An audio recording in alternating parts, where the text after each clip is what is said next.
All right, why not? Ladies and gentlemen, welcome to the XFL. I am James Phoenix. With me are Jeff and Tiff. Happy Easter, everyone. Hey there. Yes, indeed you do. Happy Easter, happy Passover, any other holidays you're celebrating, happy those too.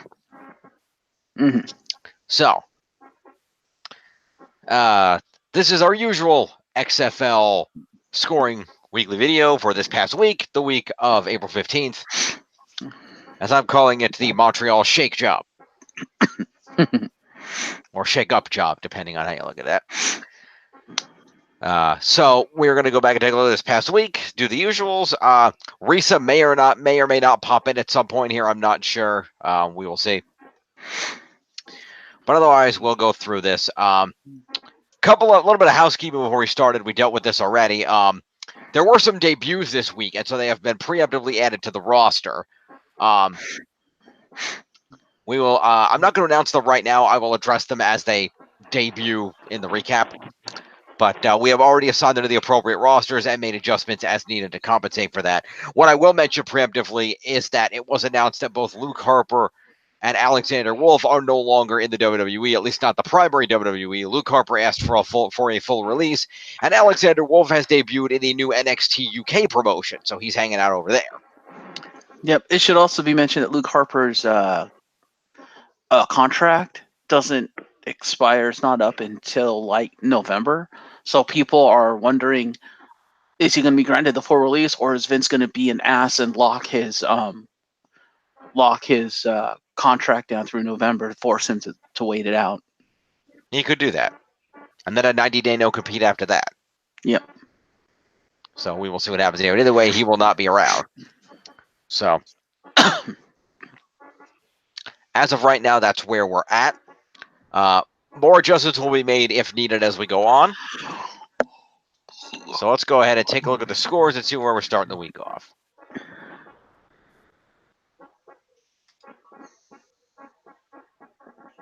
All right. So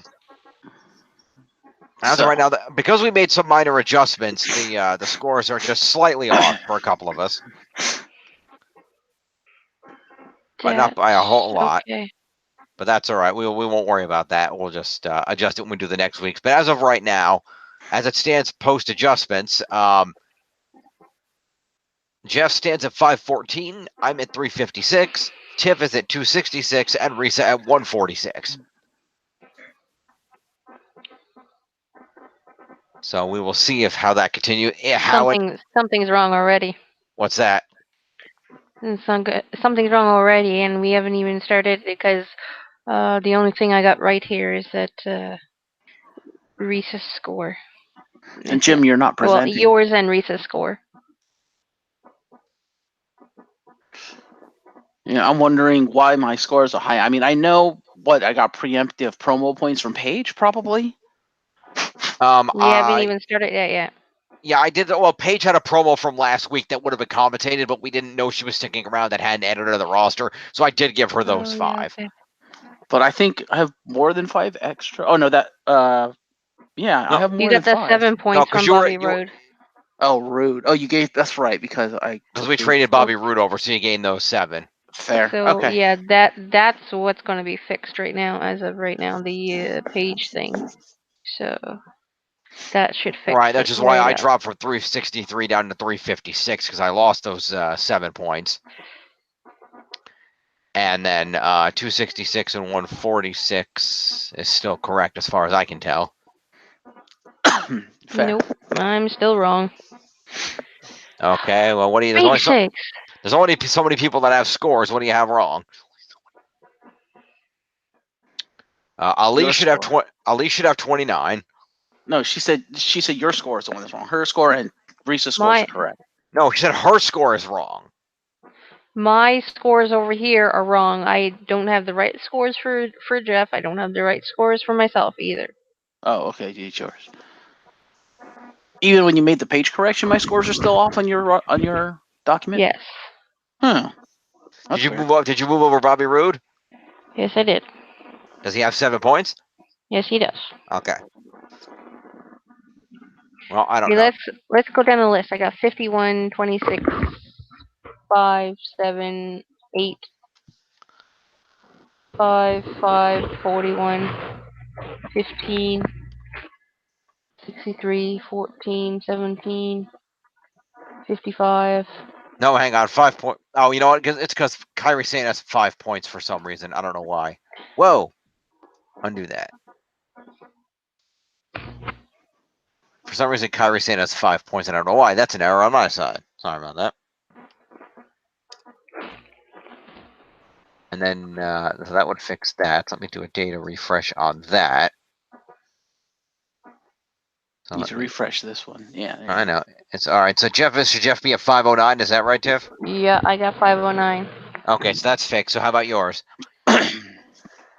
Alright, we can go down the list. I got 29, 15, 26.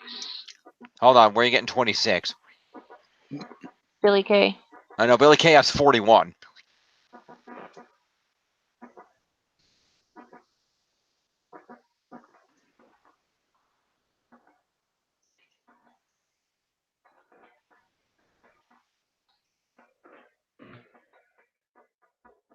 See if that helps. Does that put you at 266? Puts me at 251. Okay. Peyton So Royce should have 47. She probably doesn't have Peyton Royce's new scores either. right. Does Peyton Royce have 47? No, Peyton Royce has 32. Then put her on 47. That's why you don't have whatever the Iconics did this past week. No, because we didn't do the scores this week yet. Not this past week. The week before that, I mean. So you put Peyton Royce at 47. Does But that I got it from last week's scoring from your guys's Well, somewhere thing. along the way, you missed us scoring the Iconics. I guess so. So are you at 266 now? Peyton Royce should have 47. 47.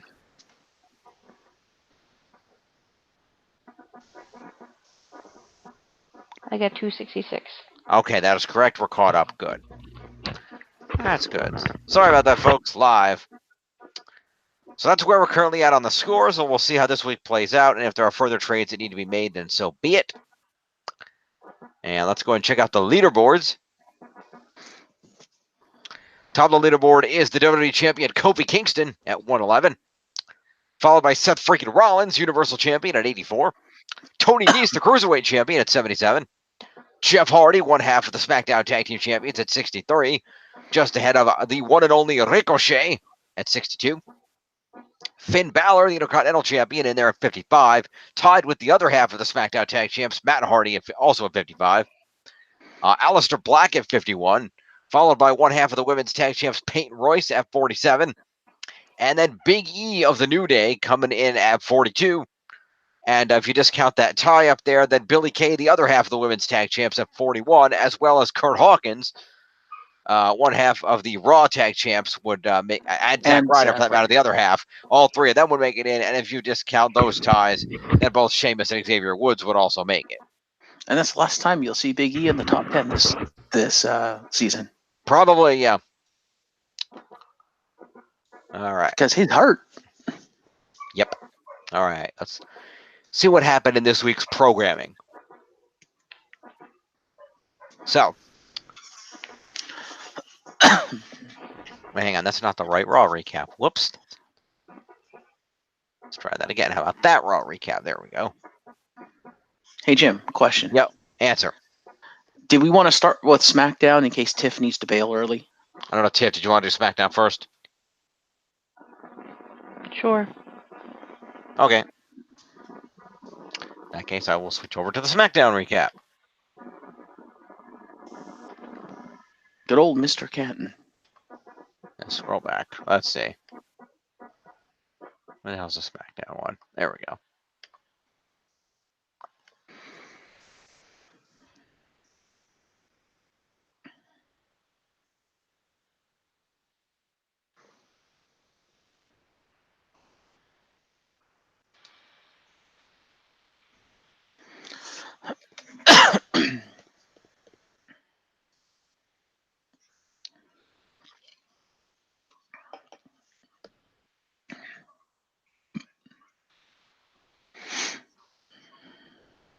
All right.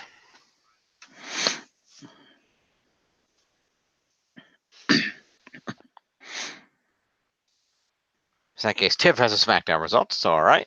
So, SmackDown kicked off from Montreal, Quebec, where all the shows were airing from this week.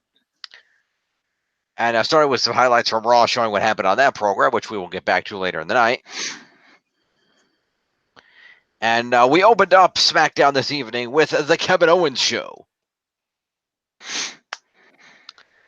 And Kevin Owens came out, got a standing ovation from his hometown Montreal crowd.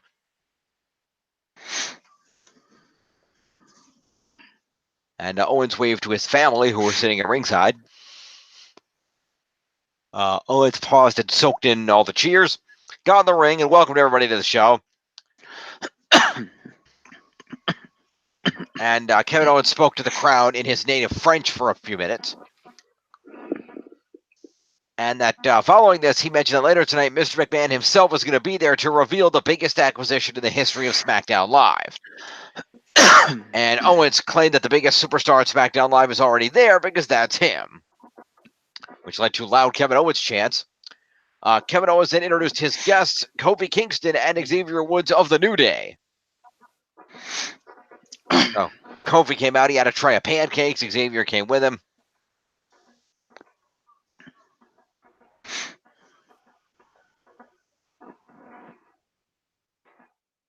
And John Kent wrote 6 to 8 weeks. I think you mean 6 to 8 months, my good sir. Anyway, so the New Day got in the ring and they sat down. The fans did the ole, ole, ole chant. And Owens said it's great to have Kofi there because he faced Daniel Bryan at WrestleMania to become the new WWE champion. And Owens said that he hasn't had the chance to tell Kofi yet, but he wants to say congratulations. Owens applauded and the crowd gave Kofi a standing ovation. Kofi stood up to say that he appreciates the kind words and that at WrestleMania they did something special. He got to spend it with his family, with his brothers, and got to share it with the fans. And Kofi says, "Je suis le champion," which means I am the champion. And they chanted "we" back at him, and Kevin Owens chimed in to say, that means yes up here. And Owens noted that Big E was not there, and said it's not because he's still stuck in the splits position in Brooklyn. And Xavier was explained that last week Big E was injured in their match and won't be around for a while. And Woods goes with a fit being stressed by not only that, but about the fact that thus far the Superstar Shakeup has taken 80% of the up, down, down roster over to Monday Night Raw. I've tried to run a quality YouTube channel here. They're taking all my people, and I swear to God, if Tyler Breeze isn't on SmackDown by the end of the night, I don't know what I'm going to do. Which is hilarious because prior to the Superstar Shakeup, at least half, if not more, of up, down, down was on Raw.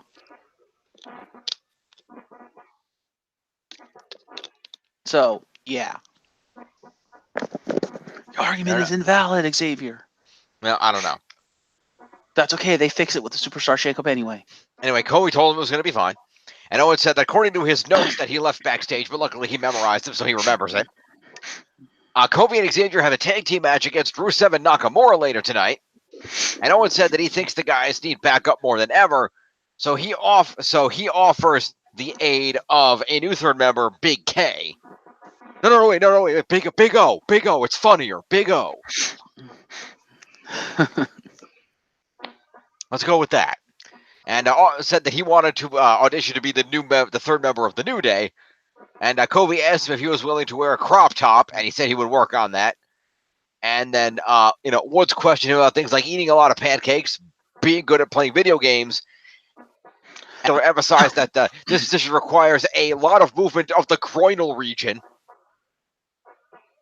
And Owens did a hip swivel to demonstrate that he could do that, which Kofi and Xavier seemed very impressed by. And Kofi said, we're going to ask the people if they want this, and asked the people if they wanted to see Kevin Owens as an honorary member of the New Day, which led to the "we" chants. And Xavier said that settled it, so here is Big O as part of the New Day. And Kevin Owens took off his jacket and put on a New Day crop top over his KO t-shirt. And they then crowned him with one of their trademark unicorn headbands. That they haven't used in like a year. Yeah, and then they all did they all did dancing in the ring to the New Day theme music. And so Rusev and Nakamura were shown backstage watching this on a TV monitor when Cesaro walked up behind them saying that, I see 3 guys in the ring there, so it seems to me that you need a 3rd guy here tonight. Why don't you let me join you? And Rusev and Nakamura kind of look at each other, look at him like, yeah, all right, why not? So Cesaro, given his partner has a concussion and is not around, has joined this cadre for the evening. On Americans 2019? Pretty much. Because that's not racist at all, putting together all the non-Americans against all the Americans. Yeah. Kevin Owens is Canadian, you idiot. He's We still just North went over American. He's still North American. Yeah, North American, but that doesn't make him American. He's not of the United That States makes of him more America. American than the other 3. Well, yeah, but still. Also, technically, he is American because doesn't he live in Florida now? He might, but he's still of of Canadian blood and heritage. Is the point? I believe they call it dual citizenship. Yeah. Also, it's technically still not fully un-American because Lana's from California. Yeah, Contrary but to she's popular playing belief. Russian. But she's playing Russian. Not anymore. Oh, okay. Yeah. They've been weeding out her accent over the course of time. Fair.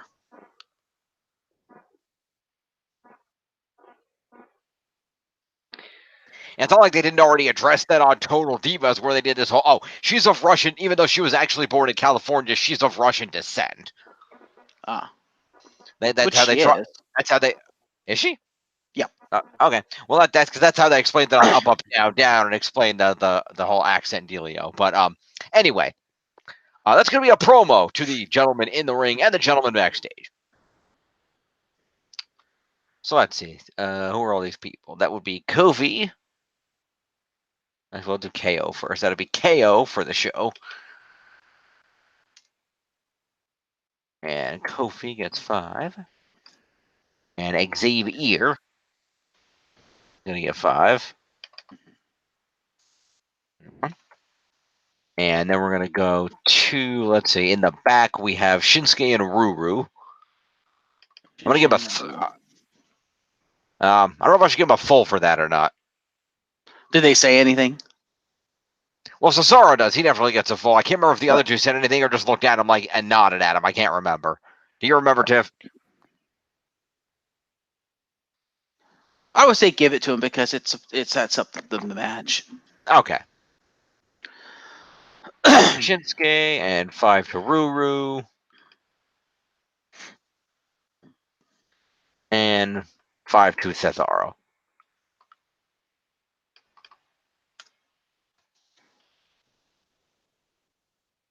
All right. And by the way, Lana is not from California. She's from Florida. Florida? Okay, sorry. She's from Gainesville, Florida. Okay, sorry. I had the wrong incredibly hot state with the Disney park, so sue me. Yeah. Anyway. I like how I have the scores and yet I don't give out the scores. Well, the promos are kind of self-explanatory, especially the matches. Unless you'd like to do the promos, in which case I will let you do it. That's your call. It's your scores. You're more than welcome to do it. I do apologize if I stepped on your toes there. That was not my intent. Well. Okay. Well, let's continue. So next up, there was we are greeted by Finn Balor, the Intercontinental Champion, who has brought his title to Smackdown.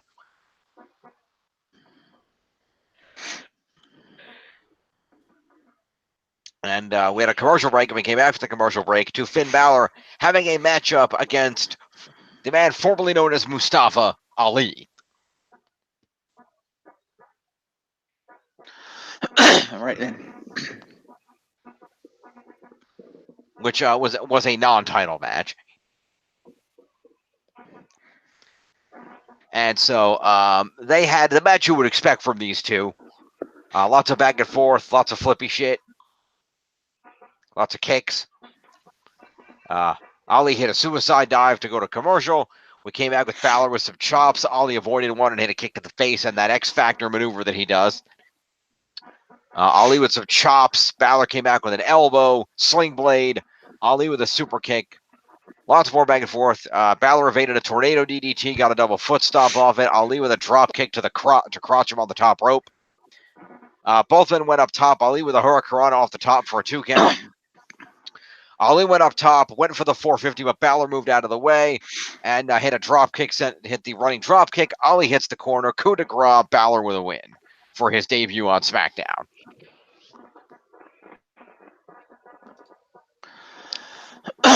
So, Tiff, what were the points for this match? So let's go first to Ali. Okay, the man formerly known as Mustafa. He has 5 for the match, and he has 11 move points, so it gives him 16. God damn. Okay, that's 39 becomes 45.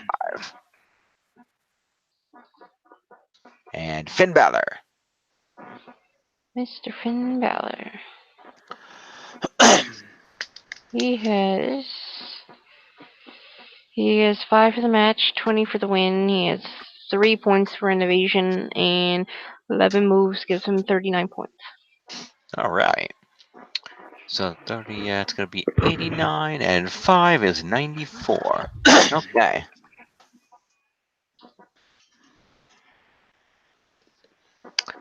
Rolling along. After the match, Finn Balor took Ali by the hand and helped him off the mat and shook his hand in a show of respect and sportsmanship. Very nice. We then cut to the back where Kofi and Xavier are walking down a hallway and they approach Kevin Owens with a large plate of pancakes. And they inform Kevin Owens that it's time for his New Day initiation, in which he must eat this entire plate of pancakes and beat Big E's time of 5 minutes and 34 seconds. And Owens says that he hasn't ever actually eaten a pancake before. And so Wood starts the time, and Owen starts eating pancakes as we cut away. So promo to those guys. Yep.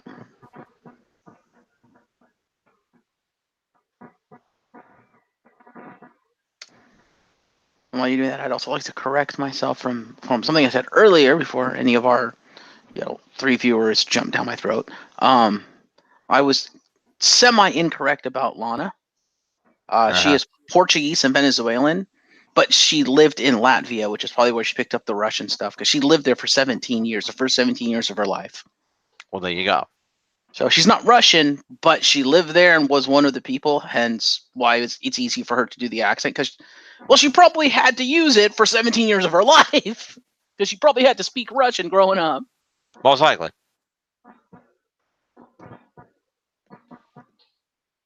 All right.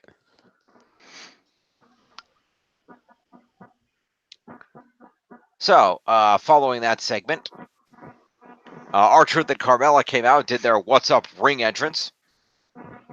We had a commercial. We came back to the commercial to the creepy Bray Wyatt buzzard puppet video that has started airing this week. Where we're whatever creepy gimmick Bray Wyatt is coming back with.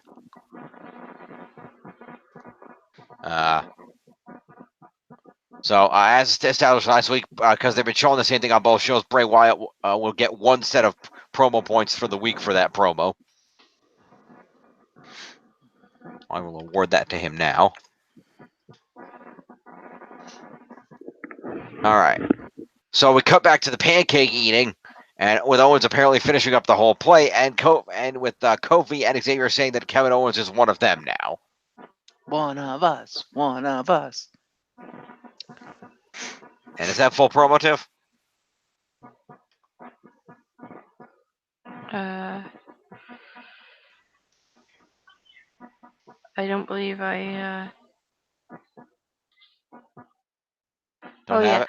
So I have it marked down here. It's just maybe like a mini, because they're not promoting anything. They're just doing a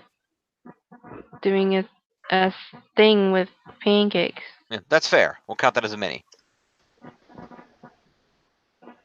All right, and Xavier gets 349. Okay. Charlotte Flair then makes her entrance wearing her purple WrestleMania gear. And Carmella's Women's Battle Royal Trophy was at ringside for this. And Charlotte Flair then had a one-on-one match against Carmella with R-Truth in her corner. Okay, then. And Flair hit a kick and a hair whip and then yelled, "I hate Canada" at the crowd. And basically, the story of the match, basically Carmella trying to get an offense and getting a little bit here and there up to the point of the Bronco Buster until Flair sent her into the apron and booted her in the face out to the floor. And then basically Flair just beat the shit out of her for the duration of the match. Till squash match. Well, Carmella did manage, like I said, Carmella had offense at the beginning and then did manage to hit a super kick on the floor at one point and get a 2 off of it. But Carmella was selling a left knee injury from the dragon screw leg whip against the middle rope. And so Flair did a chop block to the knee and then locked in the figure 8. Okay, then.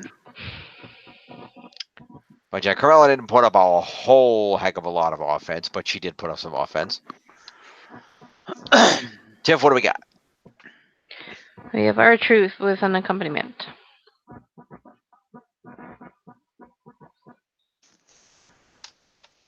Okay. Okay, and then we're going to go up to Carmella. Fabulous. Okay. She has 5 for the match, and there was a 3 for an evasion because of a slam attempt, and then she has 4 moves. These are 12 points. Okay. 5 is 17. Okay. And then we're going to go down to Charlotte. The Queen. She has 5 for the match, 20 for the win, and she has 5 move points. That gives her 30 points. All right. That helps reset a little bit. All right. So post-match, R-Truth got in the ring to check out Carmella, when all of a sudden, out came... what are they calling this guy? The Freak! Lars Sullivan? Lars Sullivan. Lars! Pretty much. Braun Strowman has been promoted to Big Show, so Lars Sullivan has been promoted to Braun. Advantage Lars? I guess. So anyway, Lars Sullivan came out, got in the ring. He got in R-Truth's face. R-Truth hit an elbow off the ropes, and Sullivan just didn't even react to it. Then grabbed R-Truth, hit him with the freak accident slam, stared at Carmella, who was sitting on the turnbuckle. She jumped out of the ring, and he did this creepy smile at her. He then picked up R-Truth and hit a running sit-out Batista bomb, or power bomb. And then just kind of did some in-ring celebrating.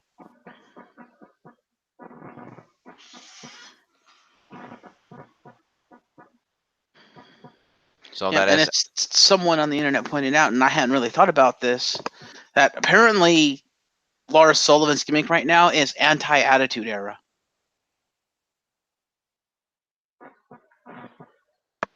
Okay.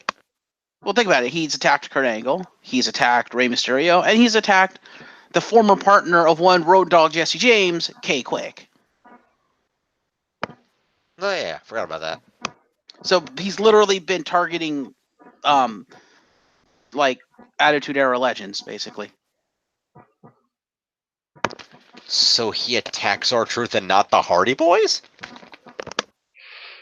Well, he's not an idiot. He knows belts give them power.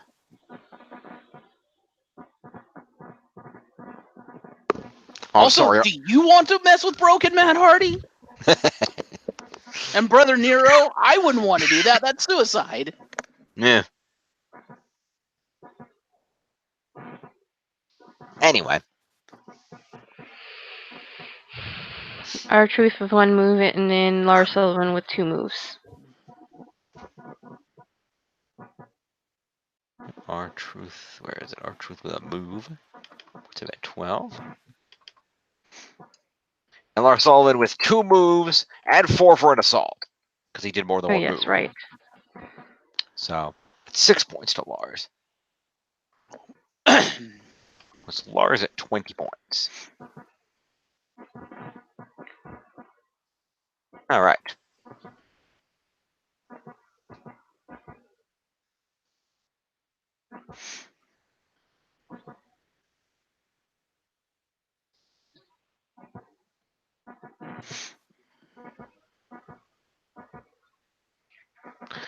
So following all of that, we go to a commercial. We come back from it.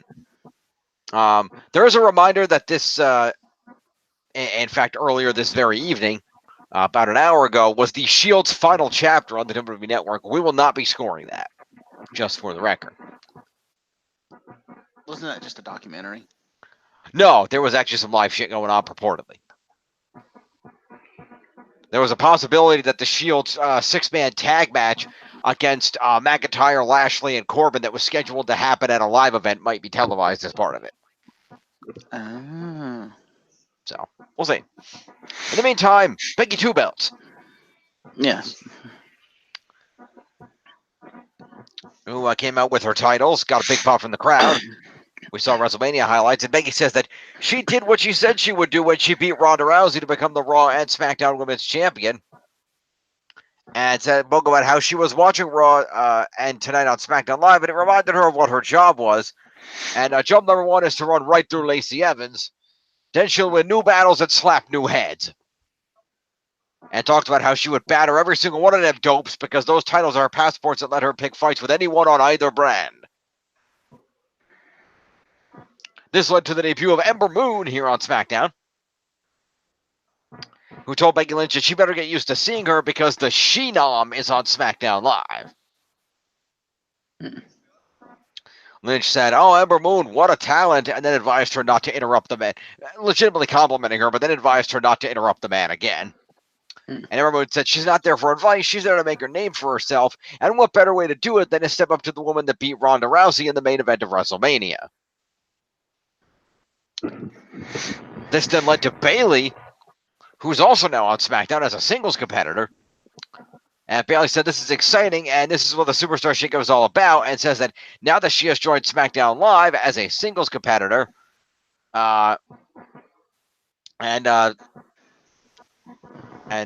credit Becky Lynch shot back.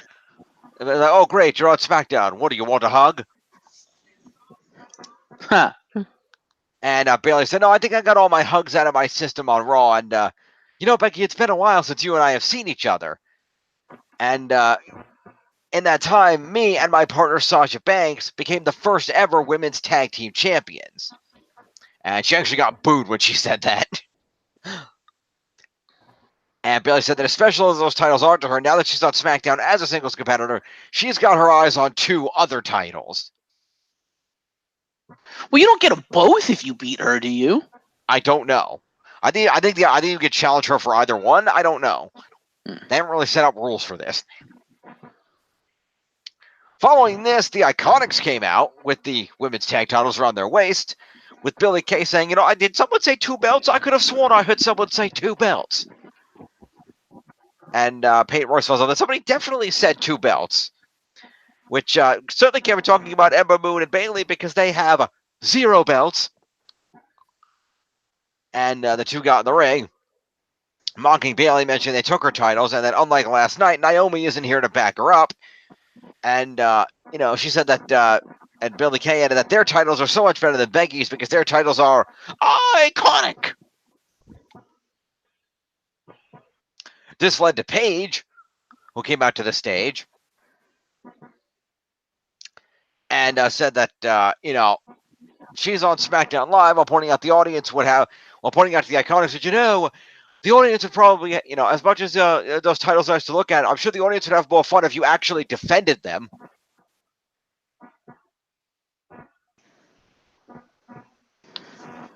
And I'm here to introduce two incredibly gifted women whom I will be representing here on SmackDown. And she was then interrupted as Mandy Rose and Sonya Deville came out. They walked directly past Paige and marched out to the ring, saying they need no introduction, and Sonya Deville added that SmackDown Live has waited long enough for the reunion of Absolution. As they got to the bottom of the ramp, Paige was like, they're going to have to keep waiting for that. Because I'm not here to introduce the two of you. I am here to introduce two brand new revolutionary women, the next women's tag team champions, Asuka and her new partner, the Pirate Princess, Kairi Sane. Well, I wouldn't call Asuka new, but okay. Well, as Did pointed out by anybody John. notice that? Sorry. Go ahead, Tiff. Speaking of the Pirate Princess, did anybody notice that her little outfit almost resembled like the Pirate Ranger's costume? Really? Didn't notice. That's cool though. Anyway, and so to answer your question, Jeff, as pointed out by John Canton, she's not new, but this is a new concept to have her in a team. So, Paige She's been in tag team matches before, but as a single competitor, but she's just as a tag team partner now. Right. Yeah. So, Paige told her to go get in the ring and kick ass, which led to 8 women brawling in the ring. And Becky Lynch was smart enough to get the hell out of the ring and not get involved. Okay then. And so as the crowd fought the 8 women fought each other off, the faces knocked all the heels out of the ring as we go to a commercial break. So let's pause down there and do points for all this. Tiff, who gets points here? Because this is a lot of people. This is a lot of people, and you can tell me if I'm wrong or not. However, right now, I only have Becky and Paige as getting promo points so far. I mean, this is as many like I'm working from the least to like the highest kind of thing. Is what I'm doing. So Becky and Paige get promo. That's fair. So we got Paige and Becky 2 belts. Alrighty, so now we are going to go to. Oh, do you have their promo? I didn't know. Do you have their promos integrated with their match points? No, I do not. Okay, I have this all separate. Cool. Go ahead, Kairi Sane. Kairi Sane and Asuka, they didn't really say much, so I'm just gonna give them a mini promo and then 4 assault points because so it gives them 7 points. Cool. Asuka 7. Okay. Just give me 1 second while I put the points in here.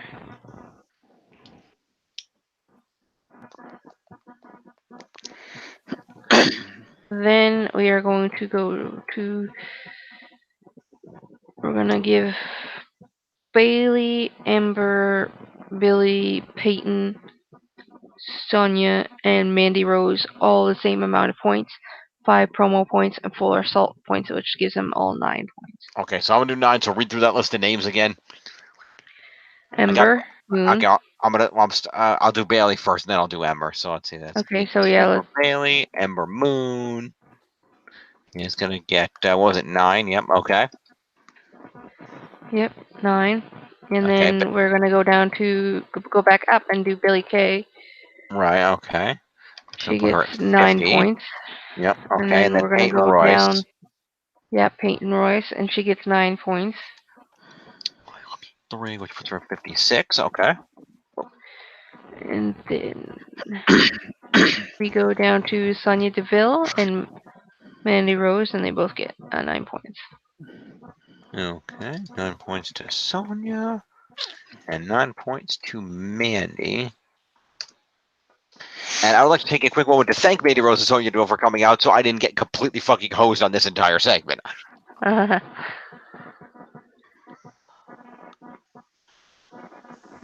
right. So after all that, and we go to a commercial break, we come back and find out that in the intervening time frame, the commercial break, this has been organized into a tag team match playa, Holla Holla. 8 women specifically, with the Iconics and Not Absolution taking on the Japanese Experience, as apparently the internet has started nicknaming Asuka and Kairi, as well as Bailey and Ember Moon.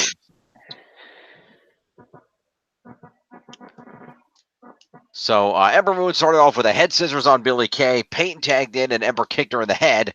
Bailey then tagged in, hit Royce with an elbow drop. Sonya tagged in, barely booted her in the face, and then back elbowed off the turnbuckle. That springboard elbow she does. Asuka tagged in, kicked DeVille, but DeVille managed to send Asuka back into the heel corner where Mandy Rose tagged in. Asuka countered with a hip attack and a stomp to the head. Kairi Sane tagged in, got a kick to the back. Asuka then hit a bulldog and Kairi Sane a drop kick. Bayley dumped Sonya Deville out of the ring, then suicide dived her. Rose and Deville. Ember Moon then went up top and hit a crossbody block on all the heels on the floor, which took us to commercial. Following the commercial, Mandy Rose hit a running knee and then a running kick from DeVille onto Bayley. Bayley then got driven into the turnbuckle, and Peyton Royce tagged in and put her boot into Bayley's throat.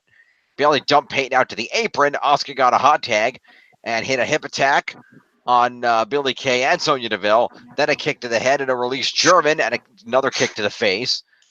Asuka then with a running kick to the face of Peyton Royce got a 2 off it. Mandy Rose broke it up. Ember Moon then hit a cross body block on Mandy Rose. Sonya Deville hit a spear on Ember Moon. Bayley hit a Bayley to belly on Deville. Some fans booed that. Then Billie Kay came back in and got her eat defeat maneuver. Kairi Sane came in and hit a spinning back fist on Billie Kay. Peyton Royce slapped Kairi Sane in the face to knock her out to the apron. Asuka went with a back fist to Peyton Royce, followed by a reverse DDT. Kairi Sane tagged in, went up top, and hit the insane elbow on Peyton Royce for the pinfall. Are they actually calling it the Eat Defeat? No, that's just what he referred to it as. Okay, because that's Gail Kim's finisher. I know. And that'd be kind of a slap in the face to her if they actually called it that. Well, to be fair, Eat Defeat is the name of the move in the WWE video game. Yeah, because she's the only one that's ever used it up until now. No, that's not actually true.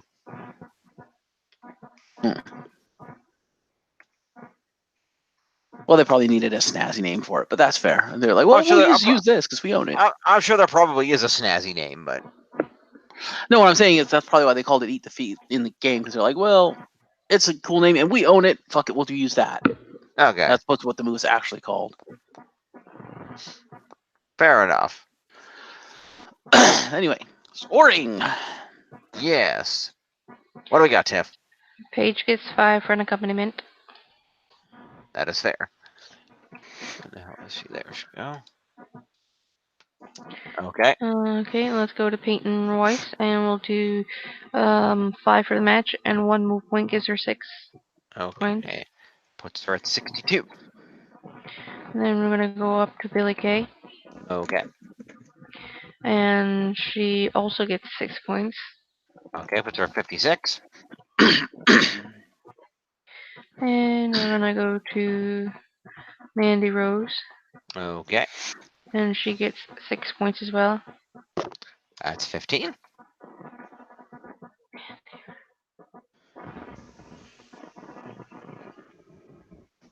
And then we go down to Sonya Deville, and she has 5 for the match, and 2 move points gives her 7 points.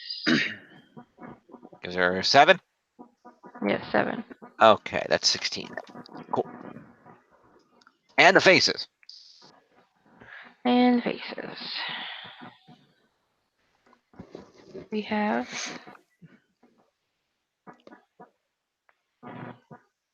Ember Moon. Okay. She has 5 for the match, 15 for the win, and she has 4 move points, gives her 24 points. 24, and then 9 is 33. And oh, yeah, I have Ember Moon. So I didn't miss. So I have one other person in this cluster. I forgot about that. And then let's go to Bayley. Okay. She has 5 for the match, 15 for the win, and 5 move points gives her 25 points. All right, that becomes 35, and then another 8 is 43. Cool. Then we have Asuka. She has 5 for the match, 15 for the win, and she has 12 move points, gives her 32 points. Goddamn. Wow. That puts her at 39. And Kairi Sane. The winner. Kyrie. She is 5 for the match, 20 for the win, and 4 move points gives her 29 points. And then 7 is going to be 36. Cool. Alrighty. It's post-match. Faces celebrated and Paige raised up the hands of her new tag team. Replay aired from last week with Lars Sullivan. That's it. Replay aired from when Lars Sullivan attacked Kurt Angle on Raw. He attacked Rey Mysterio on Raw this week. They showed highlights of him beating RTruth earlier. Oh, he beat up the Hardy Boys last week. Oh, okay, fair. Okay, then. So speaking of the Hardy Boys, we cut to the Hardy Boys in the locker room doing a cell phone promo. Holding up their titles and that saying that they made people remember them. And just adding that they are the greatest tag team in all of space and time. Yes, they are. So, promo to the Hardy Boys. Ooh. Right, Jeff? Yep. Cool. Let's go, Hardys. Crap. Yeah, Matt Hardy. Yeah, it's 60. Okay. So. Next up, we cut to the backstage area where the New Day were getting ready to make their entrance for the main event. And Xavier and Kofi were attempting to teach Big O how to do the opening. Wait, they want him to do the Montreal. So they gave him the microphone and they were trying it. And so they encouraged him to do it like Big E. Wow. And so he started off. I'm like, oh no, you gotta go deep. You gotta go deeper here. It's from the groin, Oh no, go all the way down from the plums, man, from the plums. Come on. Oh my god. Montreal! Don't you dare be sour. Clap for your world famous 5-time champs, your new WWE champion at Big O, and feel the power. It's a new day. Yes, it is. Okay, then. It was still Big E's pre-recorded voice doing the "It's a new day." Yes, it is, though.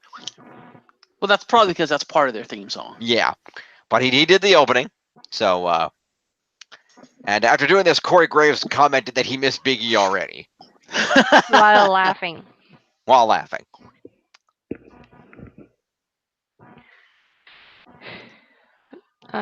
Three mini points to everybody. Sounds good. If we're marking that right. I'm tempted to give full promo to Kevin Owens for that. I don't know.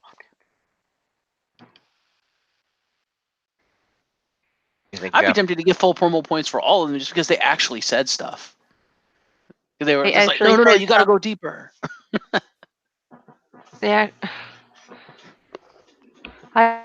I just assumed to give them 3 points. Like the mini. Because they weren't promoting anything. They were just doing their entrance thing.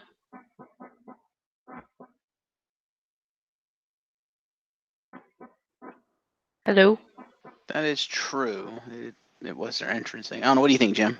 Yeah, we'll stick with the 3 for now. She is correct. Okay. So, following this, we go to a commercial break. So, I would say KO should get 5 for a pipe bomb for even doing it. I don't know. What do you think about that, Jeff? That just sounds amazing. I'm good with it. Okay. Pipe bomb going to Big O. Are you going to change his name? Not until we confirm whether that's a long-standing deal or not.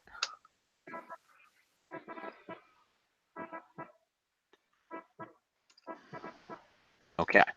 So we went to a commercial break after this, as the 3 of them came out to a big pop.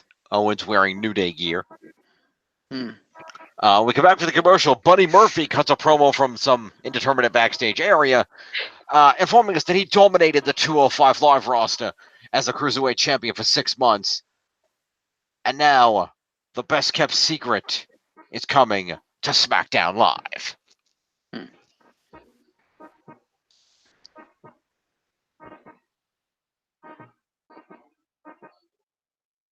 Well, he got over his cruiserweight title double loss to Tony Nese really quick. Yep. So that is a promo over to Buddy Murphy. Buddy Murphy. All right. And then we come back to the ring for the main event. Cesaro, Shinsuke, and Ruru make their entrance along with Lana. And we have ourselves a main event match. Playa.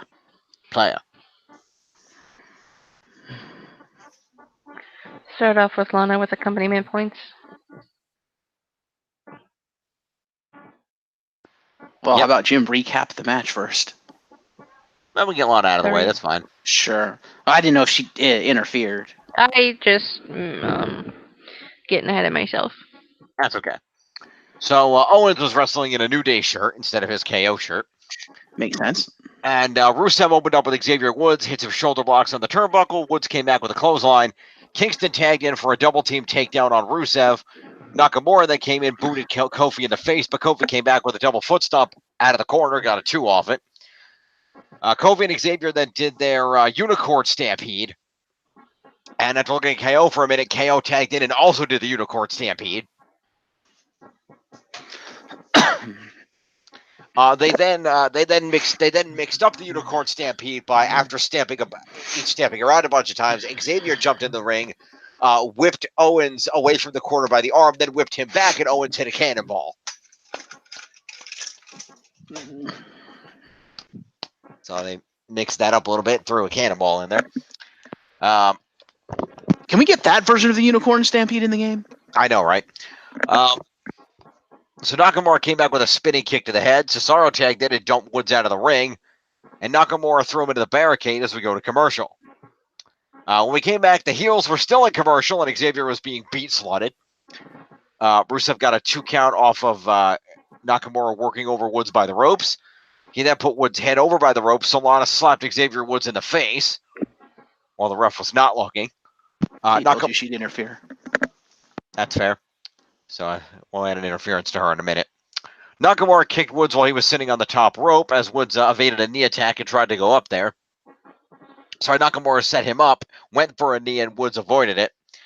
He then ate a kick, though. Woods fought out of the corner, knocked Nakamura down, hit a missile drop kick on Nakamura, then tagged Kofi in, who started off with chops on Cesaro, who got tagged as well. Kofi then hit a drop kick, a jumping clothesline, and a boom drop. He went for the Trouble in Paradise, but Cesaro charged. Boots to the face, and then Kofi hit him with an SOS instead, got a 2 off it.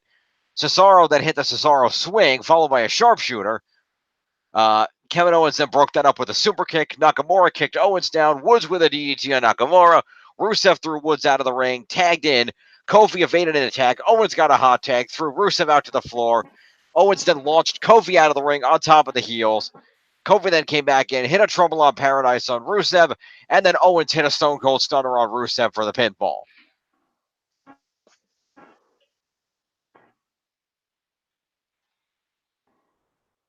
So there we go. So like we said, Lana is going to get interference. That's another 6. What else we got, Tiff? We have Cesaro.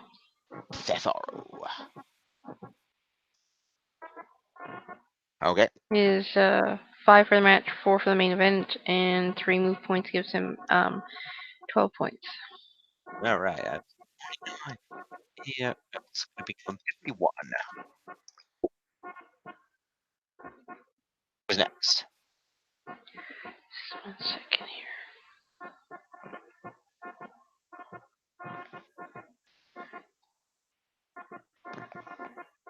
You're gonna go up to Rusev. Is 5 for the match, 4 for the main, and 1 move point gives him 10 points.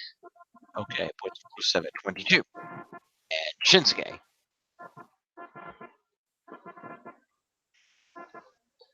We have Shinsuke. He has 5 for the match, 4 for the main, and 4 move points gives him 13 points. Okay, that's gonna be 6. So let's do Xavier. Here. He has 5 for the match, 4 for the main, 15 for the win, and 3 for an evasion of a knee, and 4 move points gives him 31 points. Nice. Stepping up to 83. Then we're gonna go up to Kofi. Kofi, the WWE champion. He has 5 for the match, 4 for the main, 15 for the win, 3 for an evasion of an attack, and 7 move points gives him 34 points. 4, all right. That goes 54, and 7 is 161. And Big O. And Kevin Owens, he has 5 for the match, 4 for the main, 5 points for main event win, 20 for the actual win. He has, just looking for something, he has 6 move points, gives him 40 points. All right, nice. Nice get for you there. That's good. 62. All right. And that boosts Big O into the top 10, by the way. For the time being, anyway. Cool. Also, I'm going to make a last-minute adjustment here, as I'm noting here, I think. Let me just look at this real quick, and I will let you know whether I'm doing that.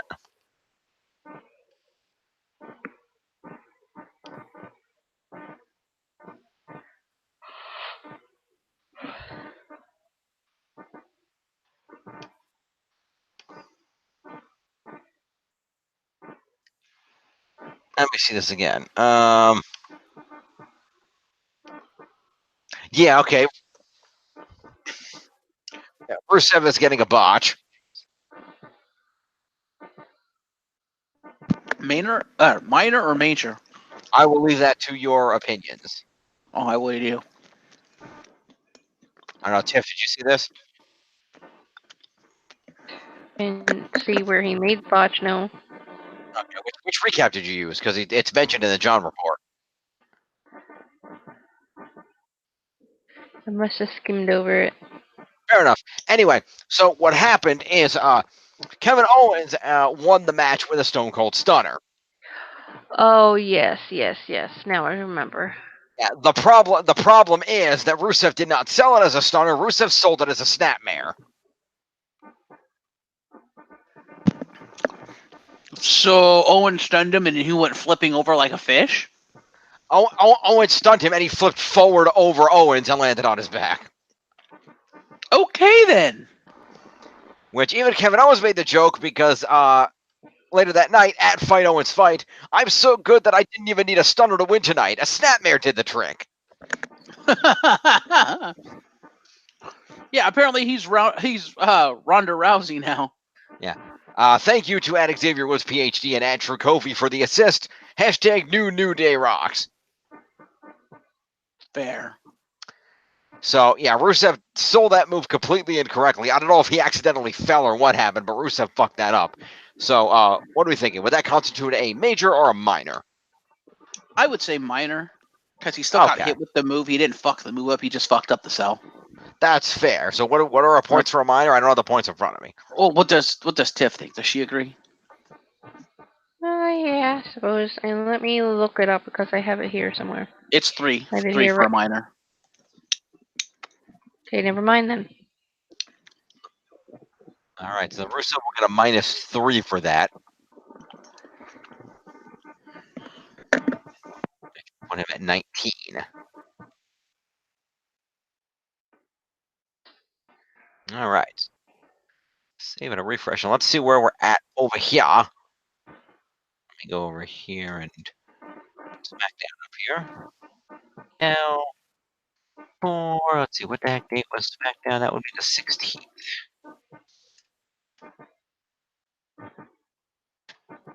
So, as it stands, Still in the lead is Jeff at 609.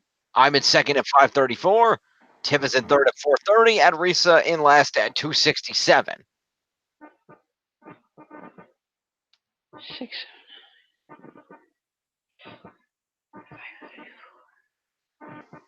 Okay, I must have did something while I was scoring because I'm at 572 for Jeff's score. Hang on. You're at 572. All right. Well, let's see. You want to start at the top?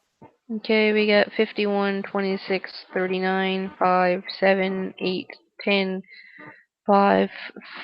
That's where I got it wrong. That's where I made the mistake because Kurt is back down to 4 instead of 41. That would do it. What does that put Jeff at? Okay, let me refresh. Puts him at 609. All right. Well, there we go. Problem solved. All right. Easy peasy lemon squeezy. Pretty much. All right. So as we move along, I'll go over to Raw. Are you going to stick around, Tiff? Or are you going to take off? Take off. Okay.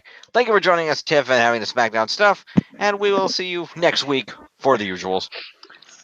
Bye, Tiff. See ya. I Bye, am the bye, bye. Queen of Hearts, and we'll see you all later. And love ya. Bye.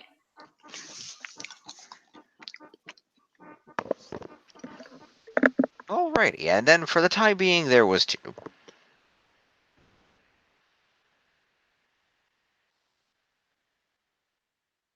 Yeah, I hope Risa shows up. We will see. Well, it is about that time, so. Yeah, we'll see what happens.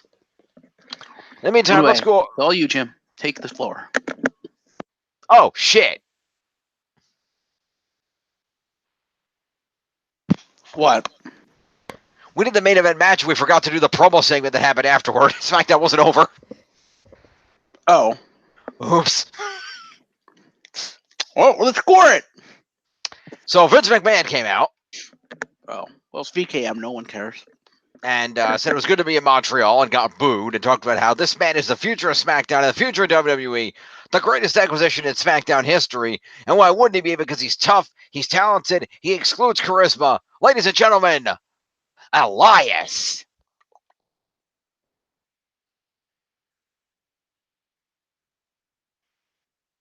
So Elias comes out and saying that Vince is a man that knows what WWE stands for. And I got in the ring and shook Vince's hand and mentioned that his WrestleMania performance was interrupted by John Cena, then The Undertaker, and then Rey Mysterio this week on Raw, and said that Vince has his finger on the pulse of what his audience wants, and ripped on Montreal, and this time his little promo ended with involved the words "taking the reins."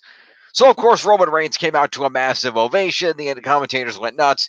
He got in the ring, went after Elias, punched him, Superman punch. Got in Vince's face, and Vince told Reigns to go to the back, and he then hit a Superman punch on Vince. So Reigns grabbed a mic and said, "I don't care what he says. SmackDown Live is my yard now." He then posed on the turnbuckles.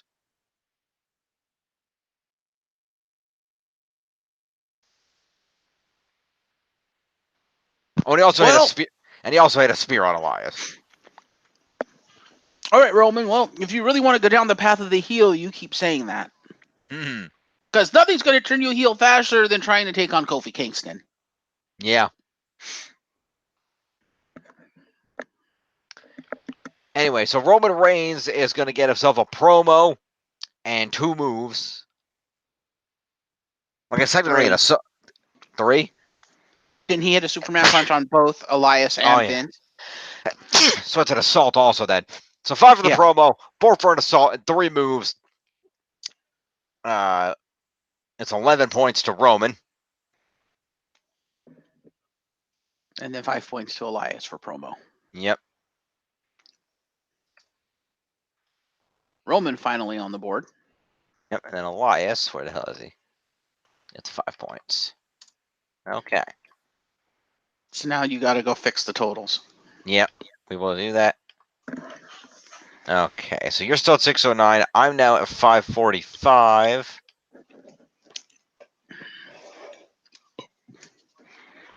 And Risa has Elias, so she's now at 272. That makes things a little better. A little bit. But we still have Raw to go through, and that's going to be a interesting situation. So let's check it out. Mm-hmm. Scroll on over here to the Raw recap. Mm-hmm.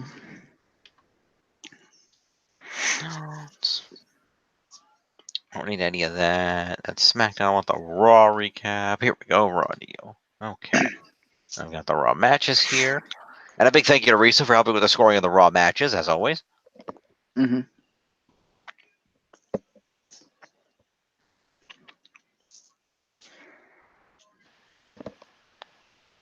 So Raw was, of course, also live from Montreal.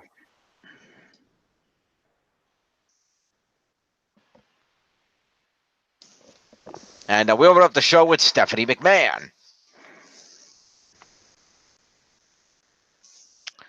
And she came out to the ring to welcome everybody to Raw and the Superstar Shake-Up. And she then introduced saying that she knows what everybody came here to see.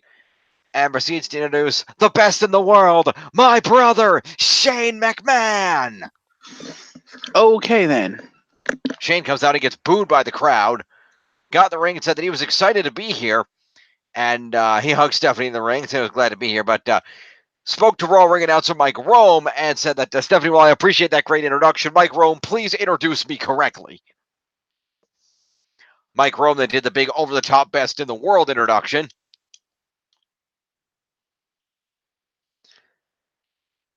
Did he have the trophy?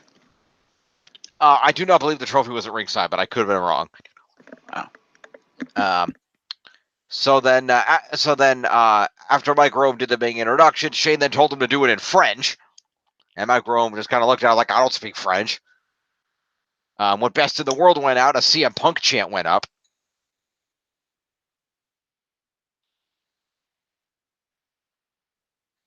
And Shane said something in French. Fans chanted, "You suck" at him. As the fans chanted, "You suck," Stephanie cut in and was like, Stephanie kind of was like, guys, Kurt Angle already lost his match and retired. You have to get over it. Wow. And, Stephanie said that she was impressed. She didn't know that Shane spoke French. And Shane replied that, well, no, see, I speak proper Parisian French. What I was using there, unfortunately, was the horrible, ugly dialogue they use here in Quebec.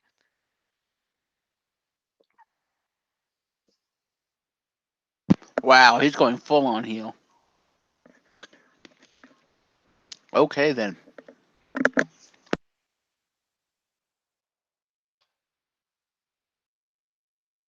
And thank you, Tiff. Apparently that should have been 12 points to Roman and not 11. I can't count.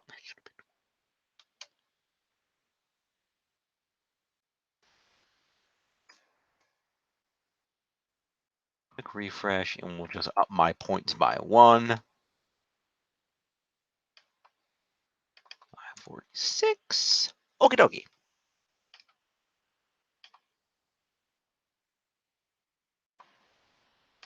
So back over to what I was saying about Raw.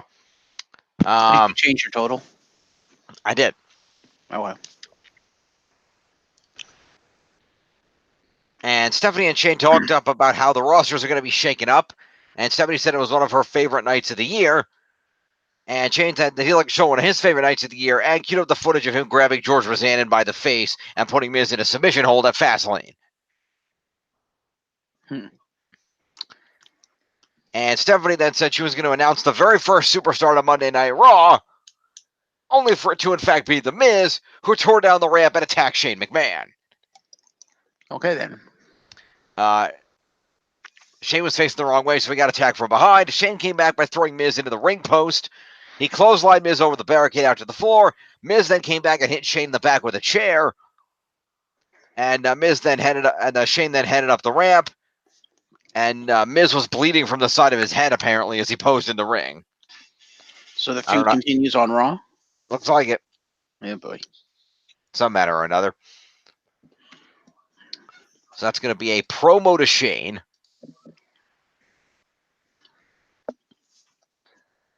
Since it was related to his character and whatnot. Mm-hmm. And then it's going to be an assault to Shane for fighting off Miz. And then the Miz is going to get an assault, weapon use, and weapon use for the chair. Is 7 points to the Miz. Da Miz. Da Miz. That's to me. I want the Miz. First points on the board for the Miz this season.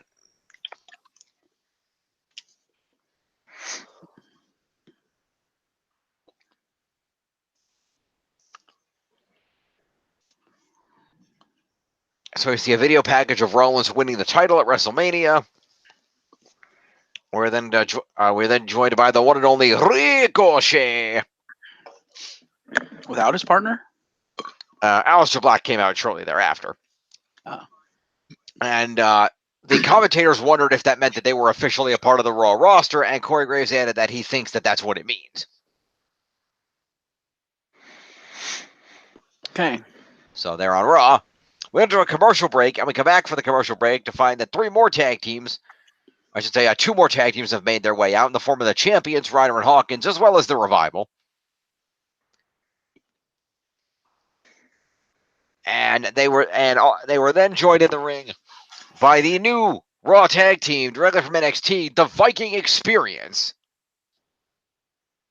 Okay, then. Formerly known as the War Machines. War Raiders. Sorry, War Raiders, yes. War Machine was their indie name. That's it. Okay, thank you. And as people pointed out, why? Why would you change your name? Makes no goddamn sense. Presumably because somebody doesn't want the war in the name. But why change their actual names? Makes no sense. Because it fits with the gimmick. Yeah. Eric and Ivar are well-known Viking names. Yeah. Still stupid. Well, it is what it is. So, Which is stupid. well, they are now on Raw at any rate, which is interesting considering they're the current NXT Tag Team Champions. Which means they'll be dropping the belts. Probably. That also means they probably won't be seen on Raw for a little while they deal with their last feud on NXT. Perhaps, but they tape a bunch of those episodes in advance, so they might have already dropped the titles on NXT and footage. Maybe. Because that show's not live. They tape like a month of that show at a time. Also, Eric, a.k.a. Rowe, is also married to Sarah Logan of the Riot Squad, so they get to be on the same show and tour together now. And so we have an 8-man tag team match play to open the show. You mean Sarah Logan of the former Riot Squad? All right, yeah. Because I don't think there's a squad left. Well, Sarah Logan is still there with Ruby. It's just Liv that got drafted. I think Ruby needs to drop her and go solo. I think she'd be better as a solo competitor. That's fair. Anyway, so we have a Ricochet, we have Blackochet, and Hawkins and Ryder taking on the Revival and the Viking Experience in this 8-man tag match. Yeah. Honestly, I'd like to see the rest of the two of them break up. I want to see Riot go solo, and I want to see Logan go solo and join the Viking Experience. That'd be interesting.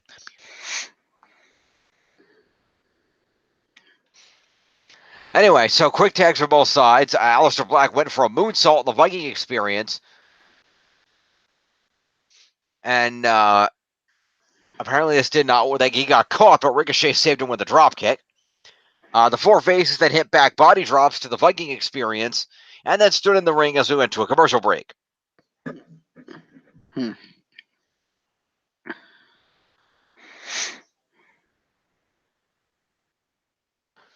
After the commercial match continued, Ivar slammed Eric onto Hawkins, using him as a weapon. Hawkins tried to get going, but Eric decked him with a clothesline, and then Ivar hit a shoulder tackle. Dawson slammed Wilder onto Hawkins with a leg drop for a 2. Wilder applied a headlock, which Hawkins broke and threw Wilder into the turnbuckle. Dawson got a hot tag with a whip off the turnbuckle whip. Up against Dawson, drop kick to Wilder. What? Sorry, who got a hot tag? I'm confused. Something's not written right here.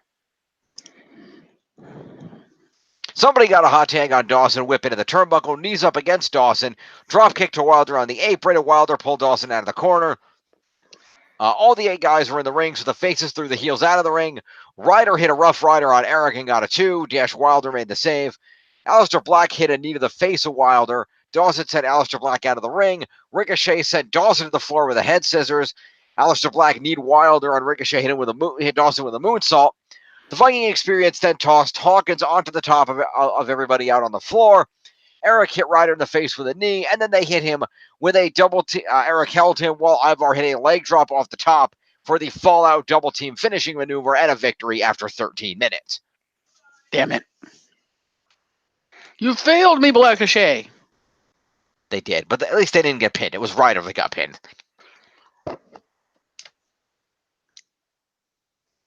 You have failed me, Ryder.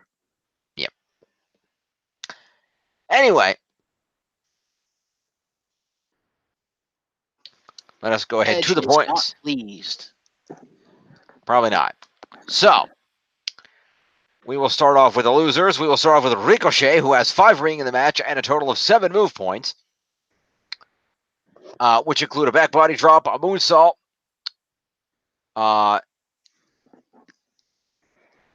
an evasion of a moonsault, which is 3, a drop kick, which he used to evade the moonsault, a head scissors is 7 moves, is 12 points to Ricochet.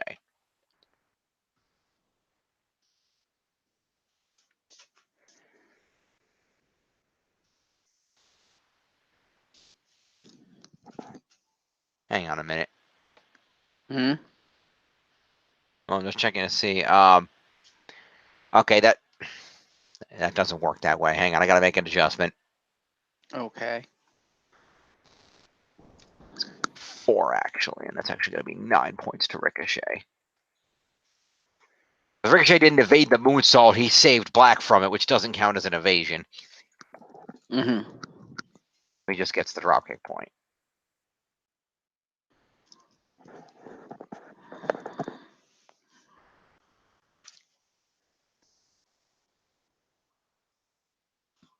All right.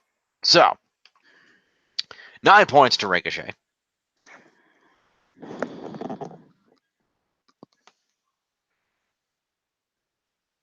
Oh, okay, good. Which puts him at 71.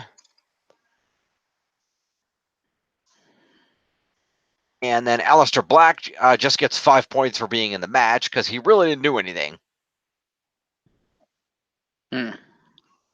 He was just kind of there. So, I mean, he did some shit, but nothing that was on his repertoire. So Aleister Black gets 5 points for showing up. Great.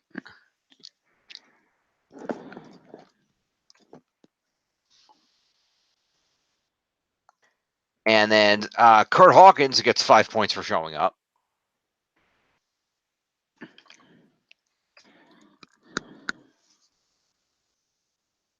And then Zack Ryder gets 5 points for showing up and 1 move for the Rough Rider. It's 6 points to Zack Ryder. Woo woo woo. You know it. Mm. Right. Then we go to the winning team, the heels. Dash Wilder gets himself 5 points for being in the match, 15 for being on the winning team is 20, and 2 moves. Will be 22 points to Dash Wilder.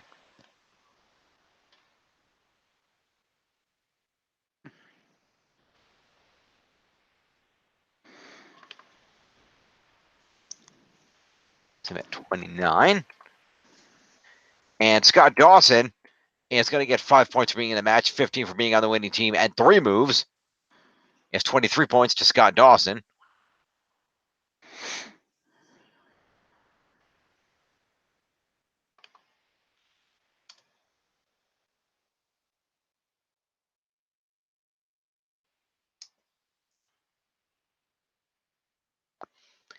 And then Eric is going to get 15 points for being on the winning team, 5 for being in the match, and 1 point for the double team finisher is 21 points to Eric.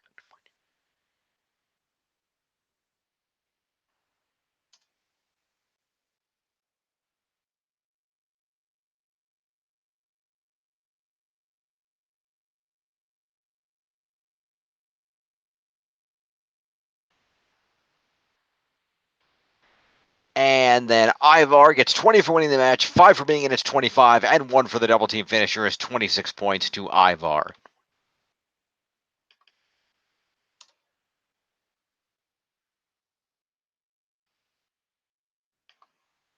All right.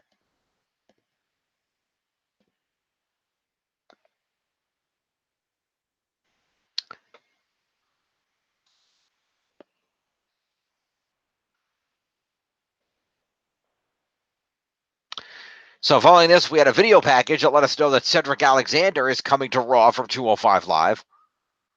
So promo to Cedric, I guess. Did he actually say anything in the video package? I think so. Okay, fair. What else?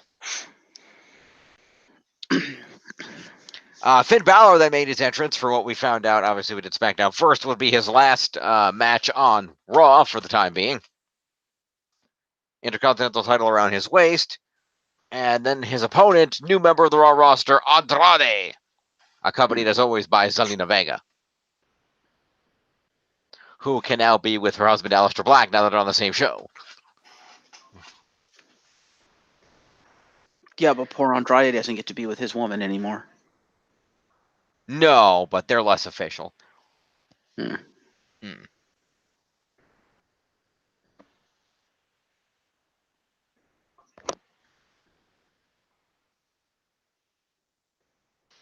So, let's see. So Zelina did a promo to introduce everybody on Raw to Andrade and said that he was a multilingualist while noting that English is a second language in Montreal.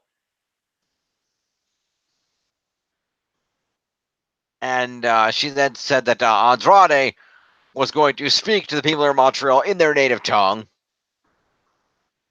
And they said, merci, and then proceeded to speak in Spanish and got heavily booed.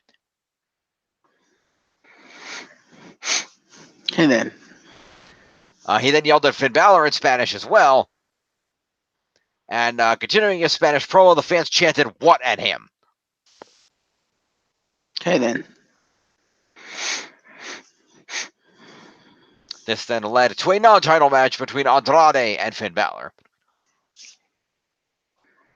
So first of all, promo to Andrade and Zelina. Let's get that out of the way.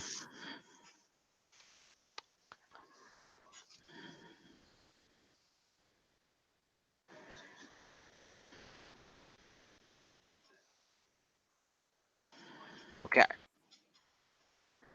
We go into the match, and Andrade starts off with a running knee attack, sends Balor into the corner. Balor counters with a drop kick. When Andrade ran the ropes, Balor drop kicked him again. Andrade went out of the ring, and Balor tried to kick off the apron, but Andrade held Zelina Vega in front of him as a shield. So Balor had to stop, and Andrade was able to trip him on the apron.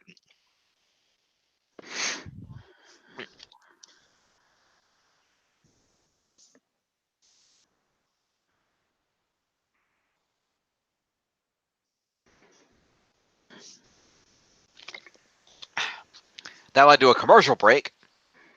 And when we come back, Andrade stomps away on Balor against the turnbuckle. Went for a double knee attack against the corner, but Balor moved out of the way, and Andrade hit the ropes. Balor continued his dropkick fest offense with a dropkick against the turnbuckle. He favored his left knee a bit, so Andrade kicked him in the head. Went for a reverse DDT, but Balor countered it with an elbow to the chest and into the mat for a 2 count. Hit a sling blade, sold his knee injury. Andrade came out with a cartwheel into a knee to the head. Andrade went for a moonsault, landed on his feet as Balor got his knees up and hit him in the ribs. Balor with a turnbuckle dropkick went up top, but Andrade tripped him and Balor got crotched. Andrade went for a double foot attack but missed. Balor hit a jumping kick to the face. Went up top for the coup de grace, but Andrade moved. Hit a spinning back elbow. Balor got an inside cradle for 2. Balor sent Andrade out of the ring with a clothesline. Vega then jumped up on the apron, so Balor leapt over top of her onto Andrade on the floor. Vega then leapt off the apron and hit Balor with a head scissors because the referee was distracted checking on Andrade. Back in the ring, Andrade managed to connect on Balor with the hammerlock DDT for a pinfall win on his Raw debut.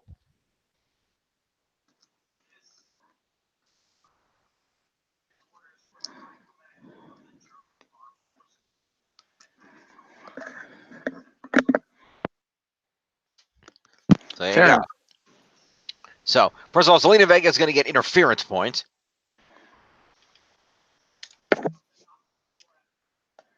And then as we go to the actual points for the match, fairly straightforward. Finn Balor gets 5 points for being in the match and a total of 17 moves, because he was all over the place. Which includes, let's see here, drop kick, an evasion of a double knee attack, evasion of the reverse DDT, a sling blade, a jumping kick, a drop kick, another drop kick, evasion of a moonsault, another drop kick, another evasion of a double foot attack. And that's about it. So it's going to put Balor at a total of 22 points.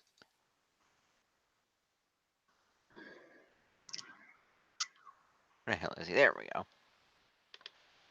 6 puts him at 106. No, wait, hang on. That's a lie.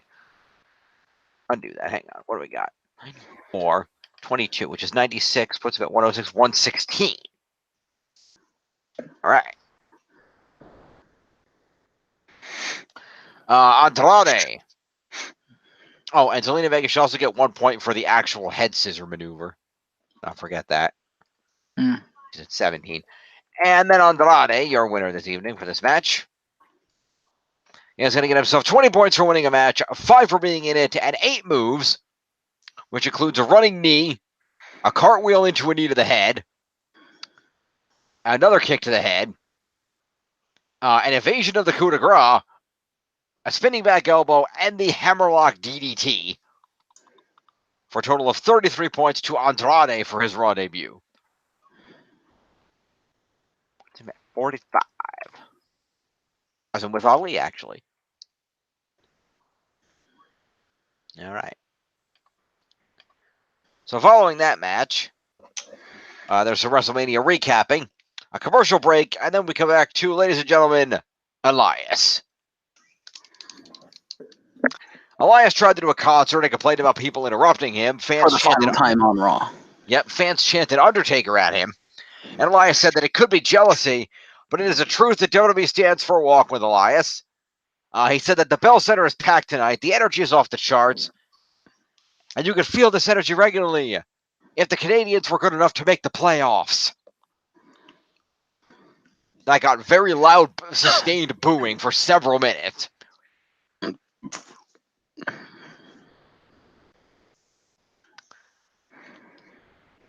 And Elias mentioned that they were going to have a song tonight, and that anybody that interrupts him tonight will never be able to show their face again. Because this could be the last time he performs on Raw. Booyaka, booyaka, 619. Okay, then. Get it? Show your face. Wears a mask. That's a joke. Joke's on. His promos now are now automatically interfering with, are now automatically foreshadowing who's going to interrupt him. Right. It's a good gimmick. It is.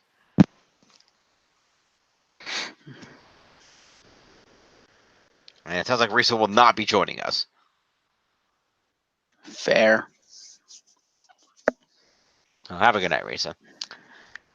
Anyway, so Rey Mysterio interrupts him. What goes for a springboard attack. Takes Elias down with a head scissors, and then Elias slipped out of the ring and left. So a promo to Elias.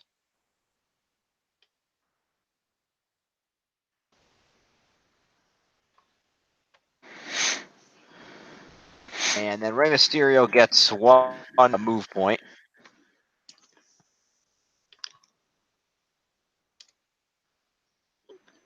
And Rey Mysterio is then left in the ring when Lars comes out to the ring. He laughs maniacally. Goes for a corner attack, but Mysterio actually evades it and hits some kicks. But Sullivan manages to grab Mysterio on his shoulder. Mysterio slid off and hit the back of Sullivan's leg. But Sullivan picks him up and hit the freak accident slam, then a running powerbomb.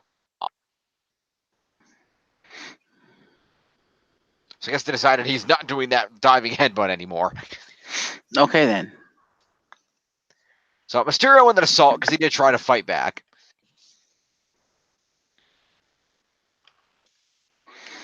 And Lars with an assault and 2 moves.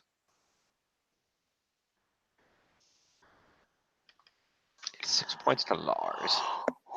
All right. Wake up. I'm awake. So we have a commercial break, and we come back to Bobby Roode and Chad Gable in the ring. And they said that they're ready for whoever is going to come after them. Cutting a promo saying that they were, going to get back on track, do things their way kind of deal. And then honorary botch points to the guys in the production truck. Okay. Who, in the middle of this promo, flashed up the Usos nameplate. Oops. Kind of spoiling what was about to happen. Okay. Which, of course, was the Usos making their debut on Raw. Okay, then. Which would be why they lost the titles to the Hardy Boys last week. Yep. So the Usos come marching out and get a good pop.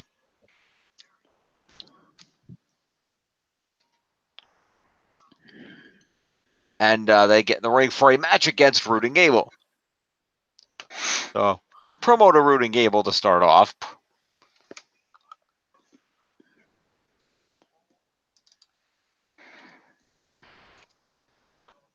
And Chad Gable.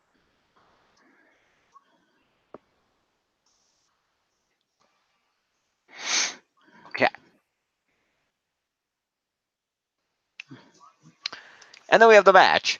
Started off with Jimmy, Legal Man, Insiguri on Gable. Jay tagged in and knocked Roode down, hit a forearm to Gable. Roode tripped Jay, and Gable then went back in and hit a knee to knock Jay out of the ring. Roode tagged in, whipped Jay into the barricade, punched Jay repeatedly. As Graves heavily mentioned that, there he's married to Naomi. What if they're broken up now because of the being on different brands? Gable whipped Jay into the corner. Roode went back in, got a chin lock, did a chin lock. Jimmy tagged in, unloaded out Gable with punches and a Samoan drop. They did. Jimmy did the Uso yell and then hit a running hip attack. Gable wrenched on the arm of Jimmy against the ropes. Roode tagged in and got a forearm into a German suplex from Gable for a 2 count. Gable went up top. Jimmy slammed Roode. Gable then got a roll up on Jimmy. Jay tagged in with a super kick on Gable, super kick on Roode, double super kick on Gable. Usos went up top, double Uso crazy splash on Gable for the win in what was only a 5-minute match. Woo! Yep. And I'm 3/4 of this match. Woo!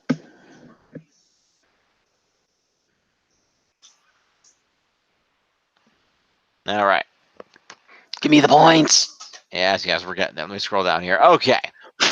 So your losers, Chad Gable gets 5 for being in the match and 1 point for a German suplex. And 6 points to Chad Gable.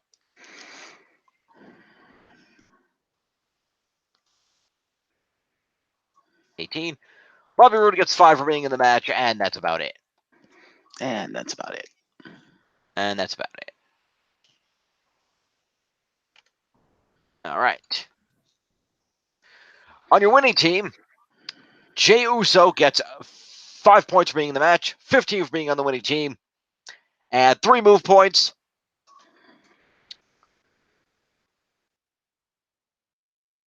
For the super kick, a double super kick, and the double Uso splash. Oos. Oh. So 23 points to Jay.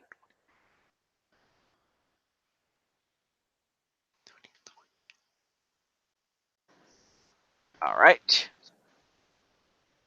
And Jimmy Uso got the win. 20 points for the win, 5 for being in the match, and 5 for moves, including an Insiguri, a running hip attack, a Samoan drop, and then the double super kick, the single super kick, and the Uso splash. Is actually that's 6 moves to Jimmy. That's slightly off there. Sorry, 6 moves to Jimmy, which means 31 points goes to Jimmy Uso. Woo! It's 41 and 7 is 48. Okay.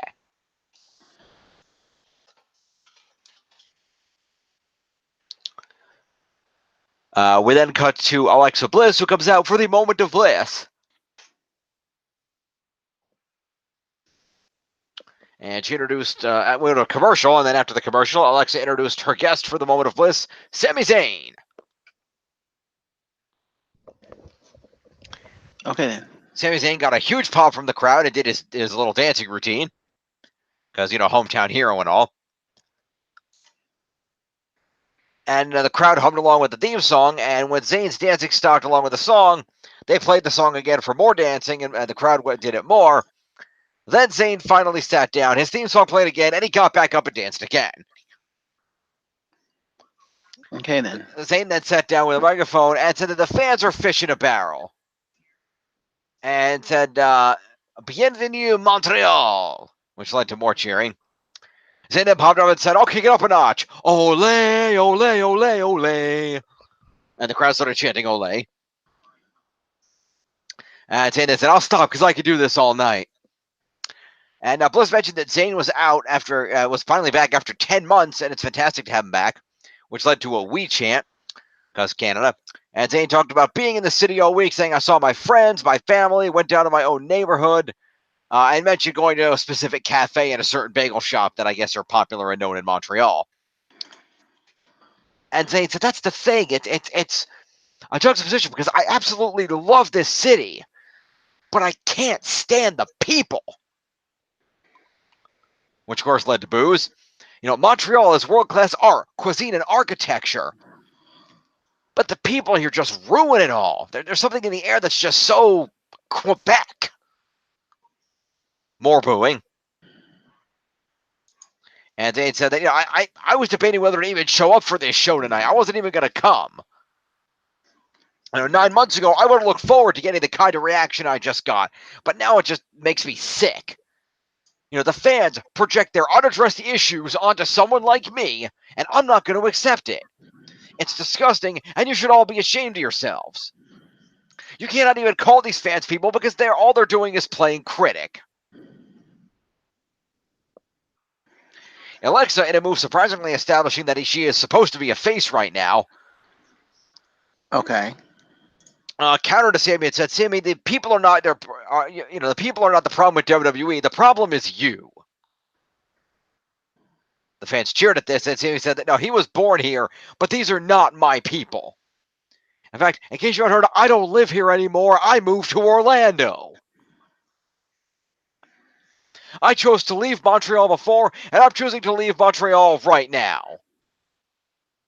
The fans fired up the "Hey, hey, goodbye" song, and Sami countered with "See you in hell." Threw his mic down and left. Is that his new catchphrase? See you in hell? Apparently. Okay, then. Unoriginal hacks.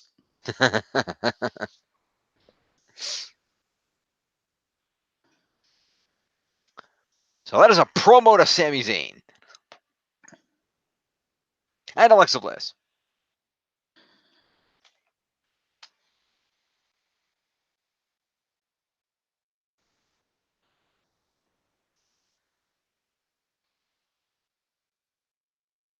Okay.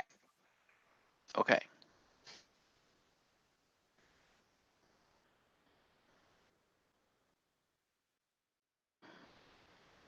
So moving on. The Iconics come out to the ring after a commercial break. Because, they have the authority to be on both shows now, because belts.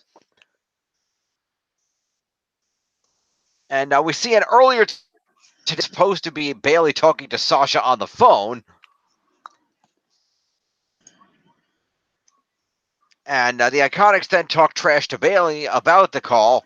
They approached her in the promo, saying that, "Oh, you don't have a partner, boo." And Bayley's told to shut them up, saying that she'll find a partner for tonight. Bayley then made her entrance, saying she did find a partner, and it's Naomi.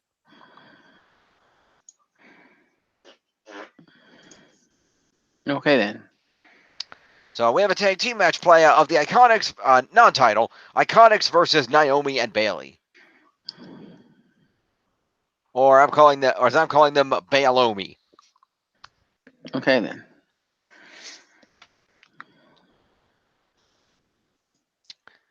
So I'll just hand in a promo to each of the four ladies along with the match points at the end. So, Peyton Royce and Billy Kay did absolutely nothing and got squashed. So, they're each going to get 5 points for being in the match, and 5 points for their pre-match promo is 10 points each to the Iconics.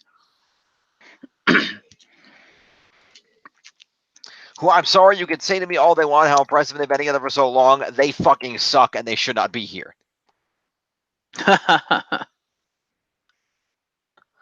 This is a joke of a tag team. I'm sorry. These ladies have not proven to me that they deserve to be here, let alone wearing those belts. Well, to be fair, before they got the belts, how often had they been wrestling on the main roster? I mean, you know the old phrase, if you don't use it, you lose it. Exactly. Doesn't matter if it's their fault or not. They have not proved they deserve their current position. Yeah, well.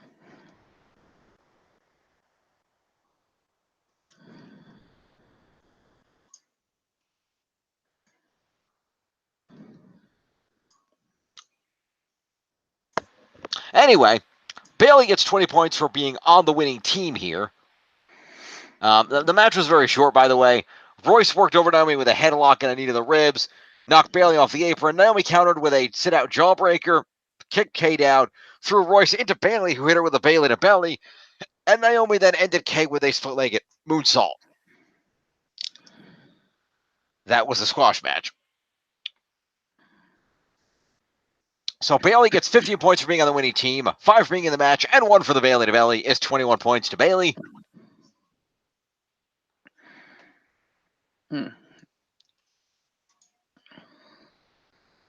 Let's see, what did I say, 21, so that's 44, 64. And then Naomi gets the win here and gets to join Monday Night Raw to stay with her husband. And gets her first points this season, being 20 for winning the match, 5 for being in the match, and 2 moves for the sit-out jawbreaker and the split-legged moonsault is 27 points to Naomi. Raw is feeling the glow. WrestleMania videos, commercial break, Bray Wyatt's buzzard video plays. Same video. EC3 came out.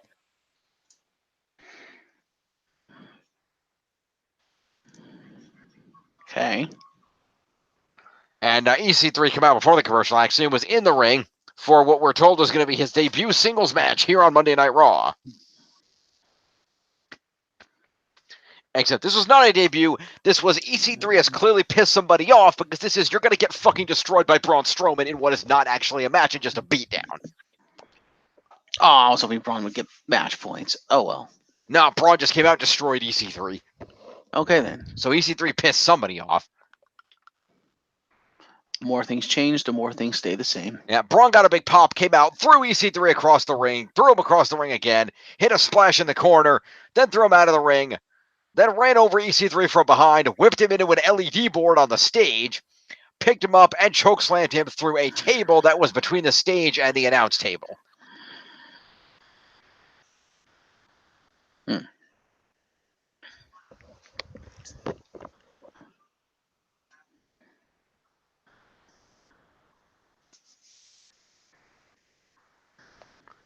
So there we go. So EC3 is going to get 5 points for showing his face on TV, which he probably wishes he hadn't done now. Braun Strowman gets 4 for an assault, 5 for a table spot. It's going to be 9. And let's see, splash, run down outside the ring, and a chokeslam. So it's going to be 3 move points. That's 12 points to Braun. Braun.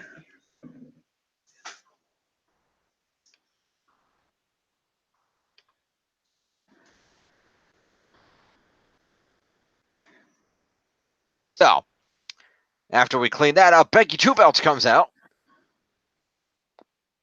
And comes on down to the ring. And now into a commercial break. We came back from it to the replay of some of the things that have happened earlier in the night. And we even got a nice graphic showing the people that have been drafted over to Raw so far, which was handy.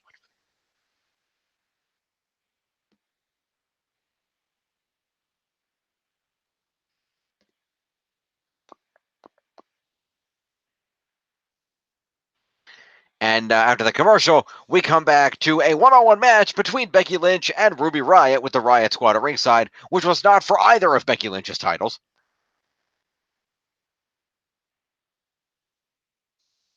And Becky Lynch was very aggressive in this match, did a hip toss, then a jumping kick. When Riott went out to the floor, Lynch hit a clothesline off the apron.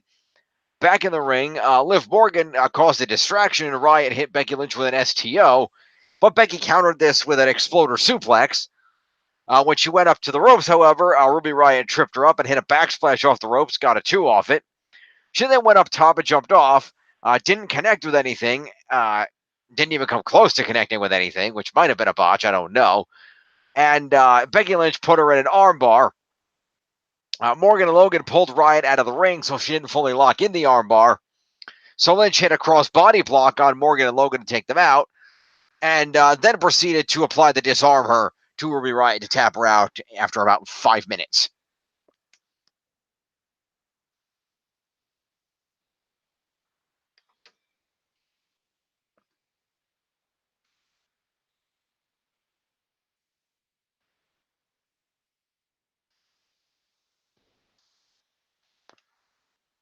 So there you go there.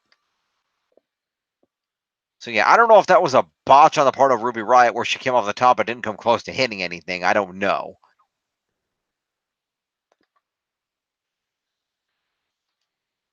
Let's see if we can find out.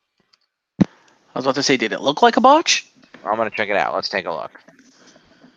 Becky and Ruby. Let's see. Here we go. Becky Ruby on Raw. Let's see.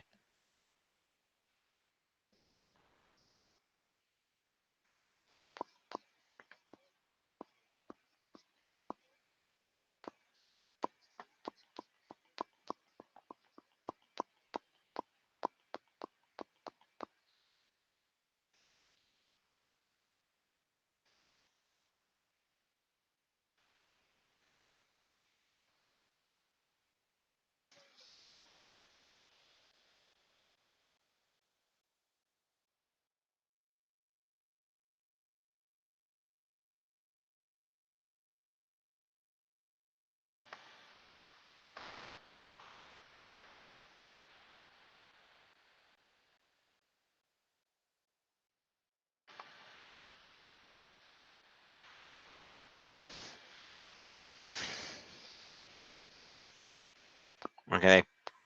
Pulled Ruby out of the ring here. And that's not before that. Hang on. Let's see. Okay. Ruby goes up top. Climb up to the top very slowly. No. Whatever it was that she saw that Becky had evaded, so she landed on her feet and rolled through. Because Becky had moved out of the way by the time she got up, so she just jumped to her feet and then rolled through in a somersault and got back to her feet so Becky couldn't hit the next move. So, no, not a botch. Just not a very good-looking spot.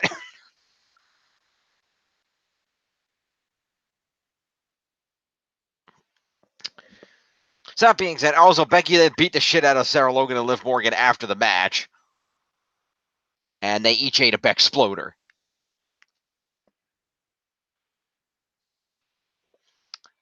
So, let's see. So, Liv Morgan and Sarah Logan are each going to get 5 for accompaniment and 4 for interference. There's 9 points to each of them.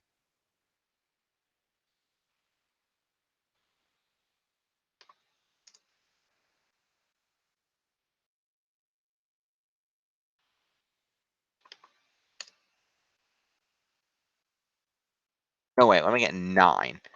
It's 6 for interference. It's 11 for each of them. What the hell am I doing?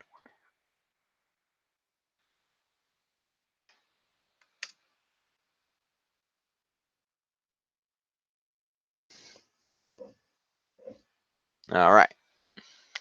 Ruby Riott gets 5 points for being in the match and 2 moves for an STO and a backsplash, with 7 points to Ruby Riott.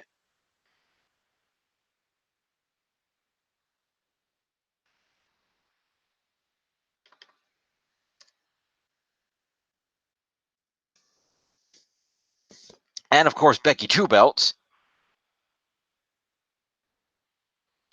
And is going to get herself 20 points for winning the match, 5 points for being in its 25, and 4 moves including a jumping kick, a back exploder, an armbar, and a disarm her, is 29 points to Becky Lynch, plus 4 points for assaulting Liv Morgan and Sarah Logan after the match.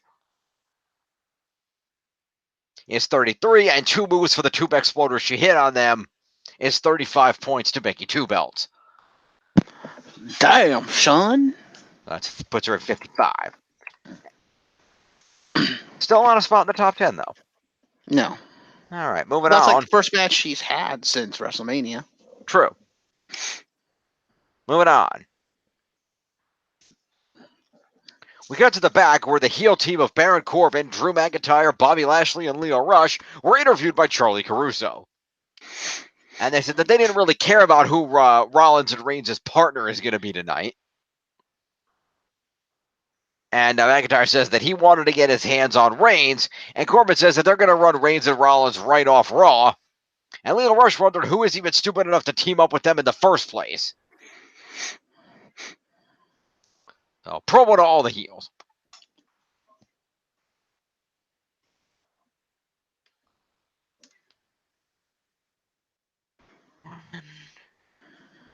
Bobby Lashley. Lio Rush. And Drew McIntyre, who I probably should have done first, but that's okay. All right. We then, Natalya makes her entrance. And go to a commercial, and we come back from the commercial to a graphic airing informing us that WrestleMania 36 will be in Tampa Bay next year in 2020. Natalya then gets in the ring and has a microphone, as does Becky Two Belts. And Natalya congratulated Becky on her win on Raw, as well as her win at WrestleMania, and says that she has dreamed her entire life of main eventing WrestleMania, while saying that she was proud of Becky, Ronda, and Charlotte for being able to do that. And noted that Lynch was the first woman to pin Ronda Rousey and to win both titles on the same night. And said that last week, Becky talked about all the women in the locker room coming after those championships, and she informed Becky that she is the best there is, the best there was, and the best there ever will be, and she's coming after the Raw Women's Championship, and that Becky should know that. Becky commented that she spent years in the trenches with overlooked and underappreciated women, and said that the second she held those titles over her head, she knew the overlooked women would hunt her down just like she did to Ronnie and Charlotte. And said that she has traveled the world together as teenagers with Natalya just to get to WWE, and look at them now. The fans chanted, "You deserve it." Lynch paused, and then said that Natty helped build the revolution from the ground up, and it will be a pleasure. But before she can get any further, Lacey Evans comes out. Okay, then. While the music is playing, Becky sells her mic up, goes, "Oh, great, this dope."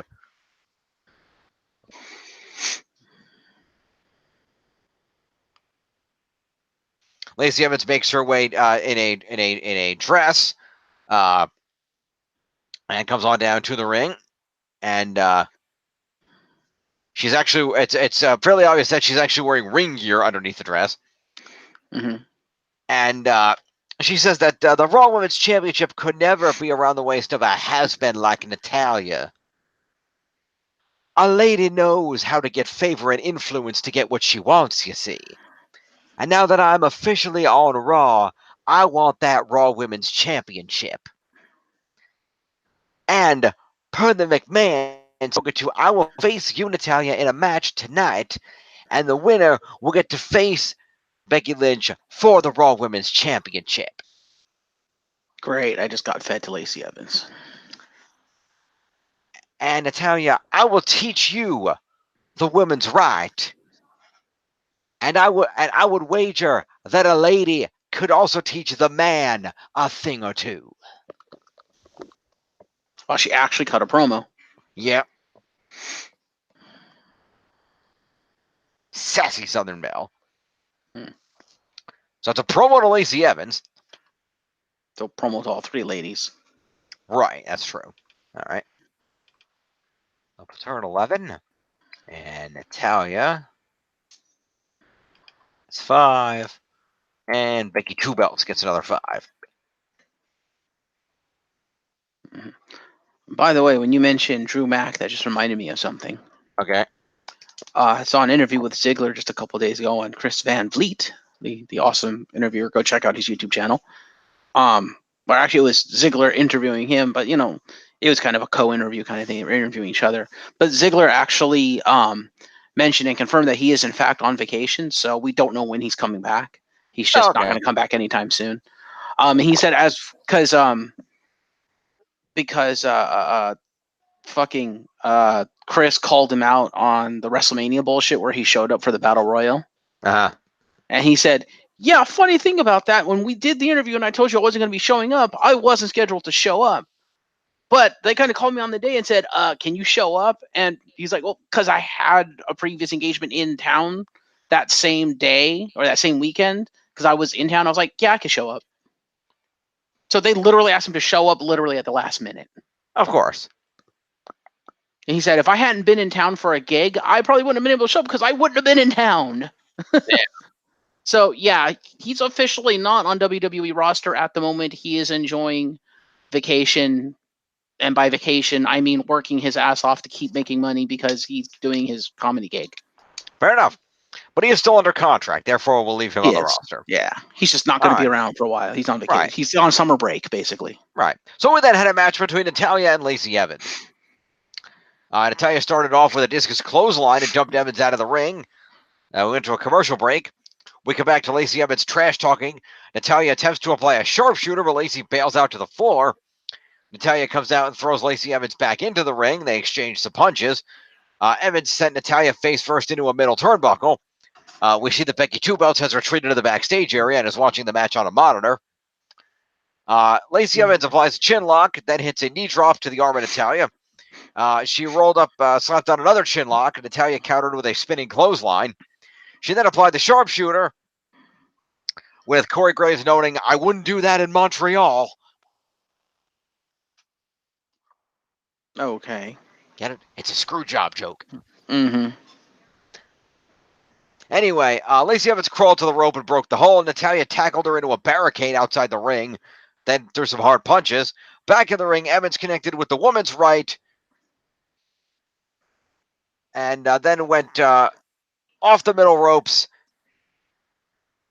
To the middle ropes, and then jumped off the top rope with a moonsault onto Natalya for the win. After about 7 minutes, and on the way down from the moonsault, Lacey Evans' knees hit Natalya right in the ribs, so that didn't look like it felt good. Mm. But Lacey Evans with the win, and therefore earns herself a match against Becky Two Belts. So, like I said, Natalya got fed. That's wonderful. Yeah. Natalya gets 5 points for being in the match, and 2 for the sharpshooter and the other sharpshooter. The natty by nature and the sharpshooter. Let me amend that. Natty by nature and the sharpshooter, which is 7 points. Mm-hmm.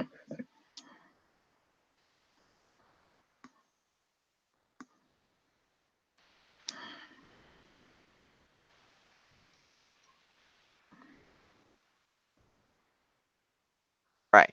Lacey Evans gets 20 points for winning the match. She gets 5 for being in the match. Is 25. She gets 6 points for evading one sharpshooter and escaping another, which is 31. And 2 other moves for the woman's right and the moonsault is 33 points to Lacey Evans. So we're at 44. All right. Does she really get points for reaching the ropes?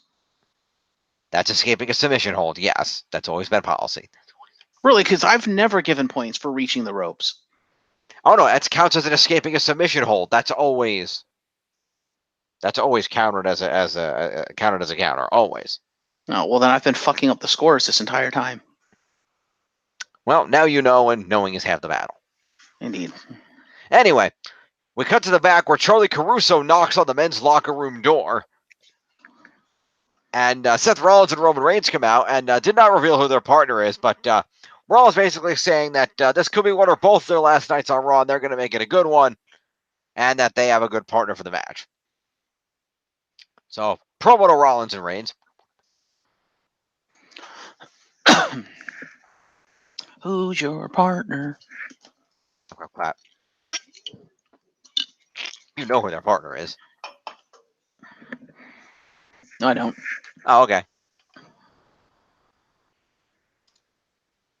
All right.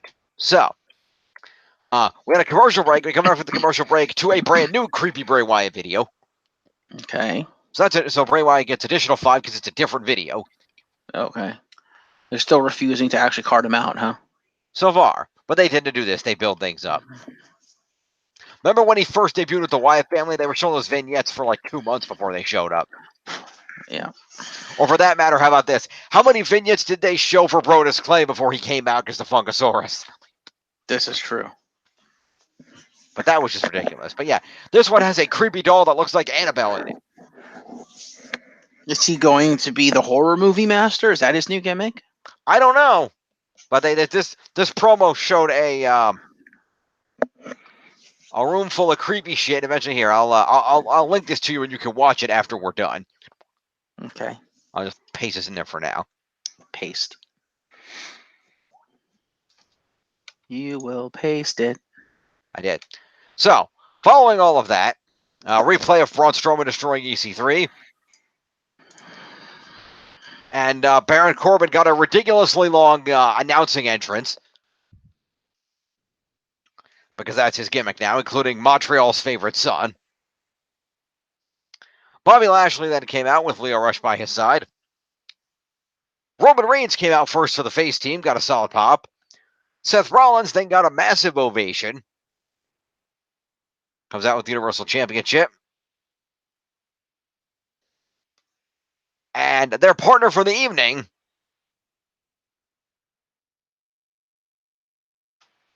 You ready? I am ready. And their partner for the evening, the newest member of the Raw roster, the phenomenal AJ Styles. Oh, yeah, that's right. Big pop for AJ. Mr. Pinch Nerve himself. Yep. So AJ comes out, we have ourselves a 6-man tag team match main event player. Okay, then. And Styles started off the match with Corbin, hit him with a dropkick. McIntyre tagged in and pointed at Reigns because he wanted Reigns in. And so Reigns came in and faced off with Drew. He worked over Drew with punches and then the 10-corner clotheslines that he does. McIntyre then came back with a belly-to-belly and then a Glasgow Kiss headbutt and got a 2. Reigns got thrown out of the ring, and while out there, Corbin grabbed him and slammed him back first into the barricade, then whipped him into the barricade, and then threw him back in the ring. As he went back in the ring with him, Reigns punched Corbin, but Corbin came back with a chokeslam backbreaker and got a 2. I guess Corbin got tagged in at some point.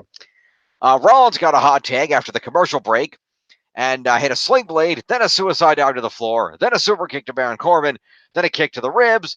Corbin rolled out of the ring, then came back in with a punch to the face, picked Rollins up and hit a spinning slam that I believe was a deep 6.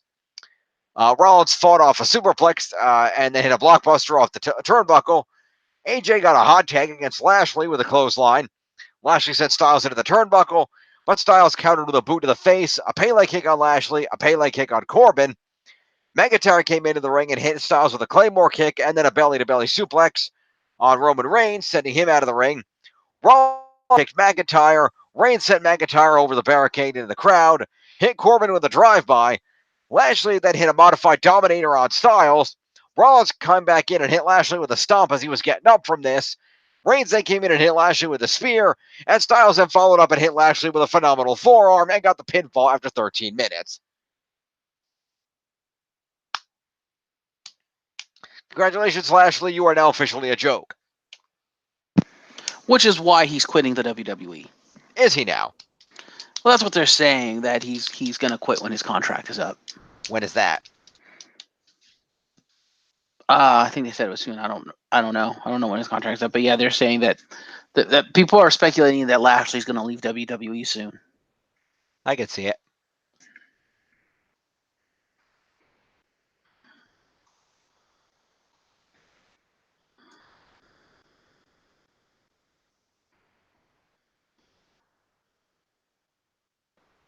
So, I don't know.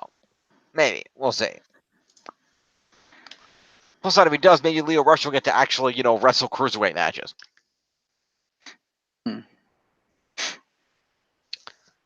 So anyway, the face trio celebrated in the ring. they stood together to end the program. So, points for this guy. Big old match. All right. So, we've got the heel team. Lio Rush gets 5 points for accompaniment and did not interfere to help Bobby Lashley worth a good goddamn, which may have been part of the problem.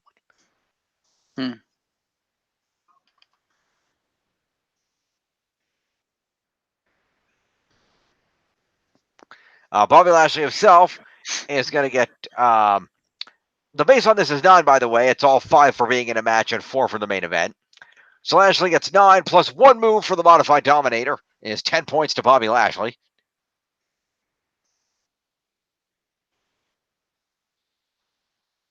Team at 26. And then Baron Corbin gets the 9 points plus 2 moves for the Deep 6 and the Chokeslam Backbreaker is 11 points to Baron Corbin.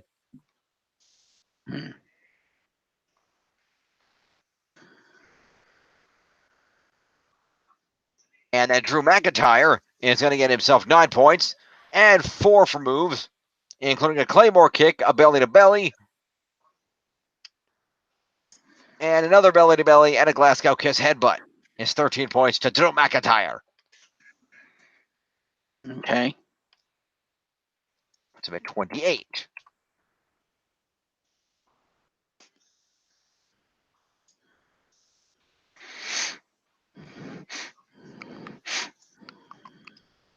We then have the face team.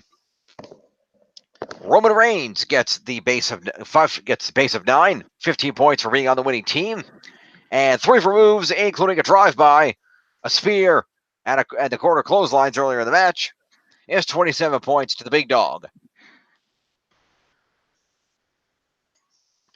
Okay. 37 and another 7 is 44. We have the Universal Champion Seth freaking Rollins gets 15 points for being on the winning team. He gets the base 9, and he gets 5 moves, including a sling blade, a suicide dive, a super kick, a blockbuster, another super kick, and a curb stomp. That should actually be 6. I can't count. That should be 6.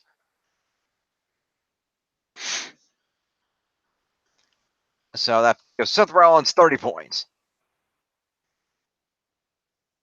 That's something for you. What's a bit? 119. And the winner of your match, the phenomenal AJ Styles, will get himself, let's see, 20 points for winning the match. 5 for winning the main event is 25.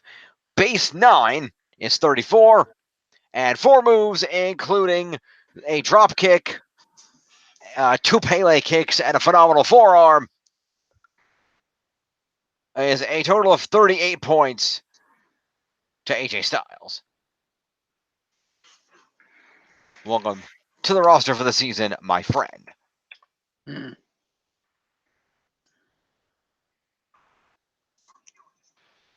And let's go see where the scores are at. All right. So, I took the lead. Holy shit. I am now in the lead at 792 points. You are just behind me at 788 points. Only a 4-point gap. Pre-205 Live, anyway.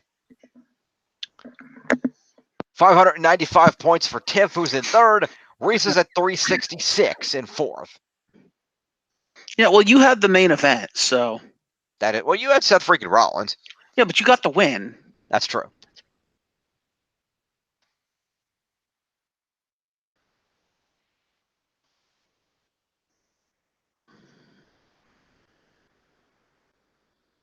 What were those numbers again? I can remember what the freaking numbers are. 788 and 792.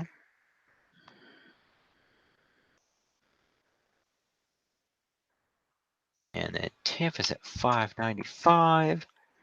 And Risa is at 366. Okay.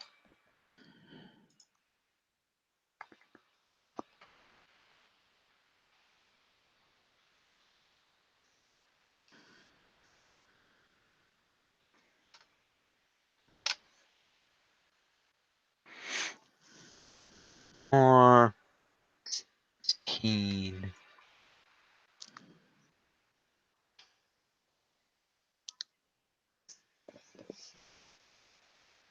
All right, so I'll save that up. Jeff, how's the Cruiserweight division looking this week? Same as last week. Fair enough. Do tell. I don't know if they're changing the format a little bit or what, but like last week, it's only 2 matches and only a small handful of short promos. And it felt like a shorter show, so I don't know what they're doing. I do not know.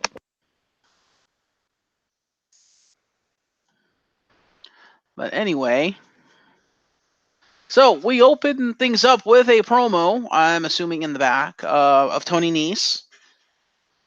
Basically recapping that he did the impossible, stopping, Buddy Murphy taking the belt twice.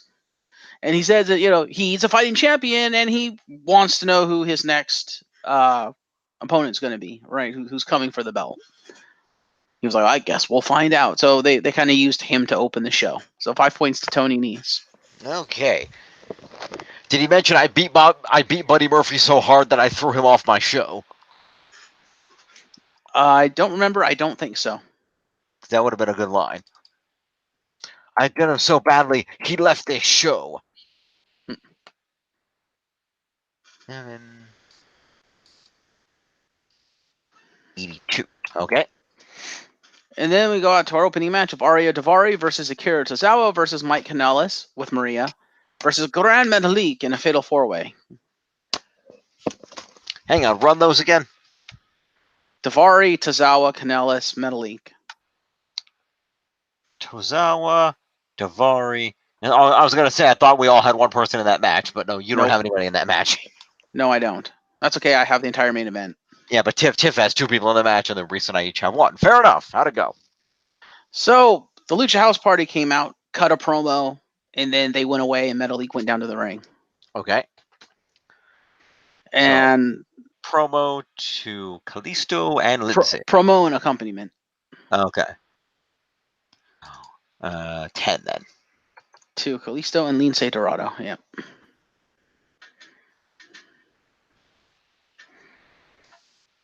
Okay. And then, of course, Maria came down with Mike and was not forced to go away. So fuck the faces, right? Yep. So we had a match. It was a pretty good match. It started with Arya Daivari running like a scalded dog. And lots of beating up happened. Lots of high flying happened. Lots of signature moves happened. Lots of Daivari being an opportunist happened. A lot of Mike Kanellis being a beat slut happened. And Maria interfering happened, of course, in the predictable way of stopping Akira Tozawa from going for the drop zone. And I don't know if the people who scripted this match have no fucking originality, but they literally just ripped the script off of the Akira Tozawa Mike Kanellis singles match. Literally the exact same spot. Okay then. Where Maria, where Tozawa goes up, Maria gets up on the apron and distracts him from doing the drop zone. And then Akira, this time Akira actually got back in the ring, hit Mike again, set him up for the drop zone again, as opposed to Mike just rolling around and Akira being like, oh, I gotta go over here. So, they changed one part of the spot. Yeah, go fuck yourselves, you unoriginal hacks.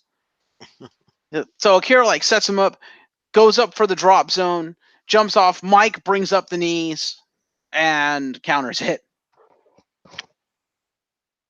Except this time it didn't end in Mike winning, but it was still basically the exact same spot, exact same scripted sequence. And it's just really? You could come up with anything else for these two? Really? You couldn't have Maria interfere in a different way, with a different superstar? No, it had to be Akira in the exact same way? Yep. Wow, you have no originality.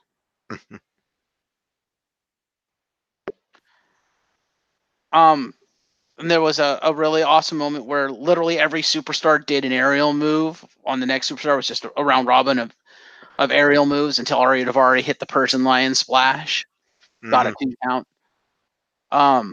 He needs to start doing that with the rug again. But he would be DQ'd because that'd be weapon use. I guess that's true.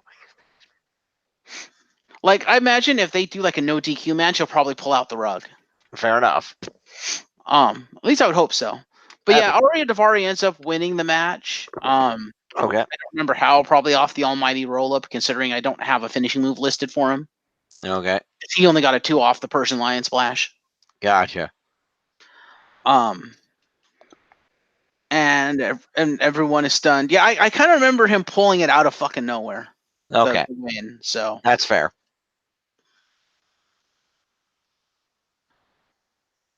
Yeah, I think he got it. I think he got the pin on like Metal League or something. But anyway. So it was a pretty good fatal 4-way match, and Ariya Daivari wins and increases his stock in 205 Live. Okay. So Maria with 11 points for having no originality. I already gave her the promo, so she gets another 6, puts her at 11. Okay. You mean the accompaniment for Maria? Yeah, I already gave her the accompaniment. All right, so let's go to Grand Metal League. Okay.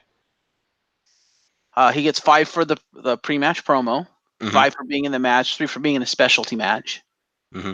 3 for countering a German suplex by Akira Tozawa. Okay. 5 for an OMG because he did an over-the-top rope Hurricane Rana on Daivari to Mike Kanellis on the floor. Okay, then.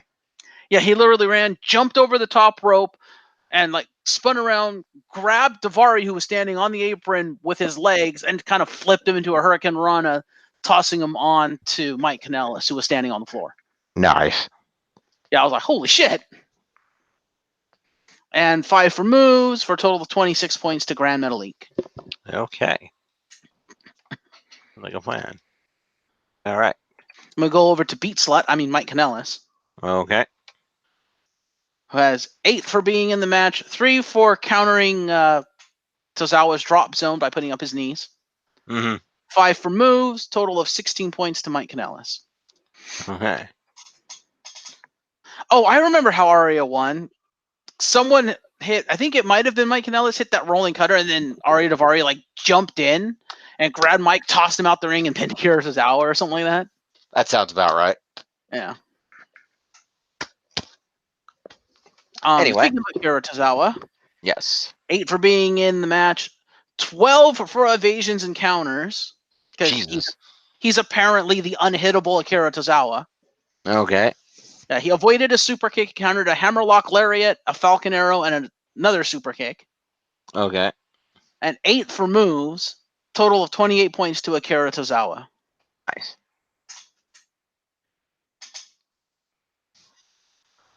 And Ariya Daivari continuing his path of not having to do a fucking thing to earn a crap ton of points. Mm-hmm. So 8 for being in the match, 30 for winning the match, and only 2 moves gets him total of 40 points. Damn. Like I said, he literally did fuck all and got the most points. Okay.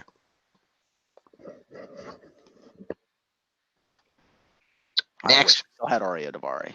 Well, you don't. Unless you'd like to offer a trade for him. Yeah, she won't give him up. Probably not. Continue. So, then we cut backstage to Oney Lorcan. Okay. Who cuts a promo to hype up the main event. And he says, Cedric's been the anchor here of 205 Live, but I want to be that anchor. I want to step up.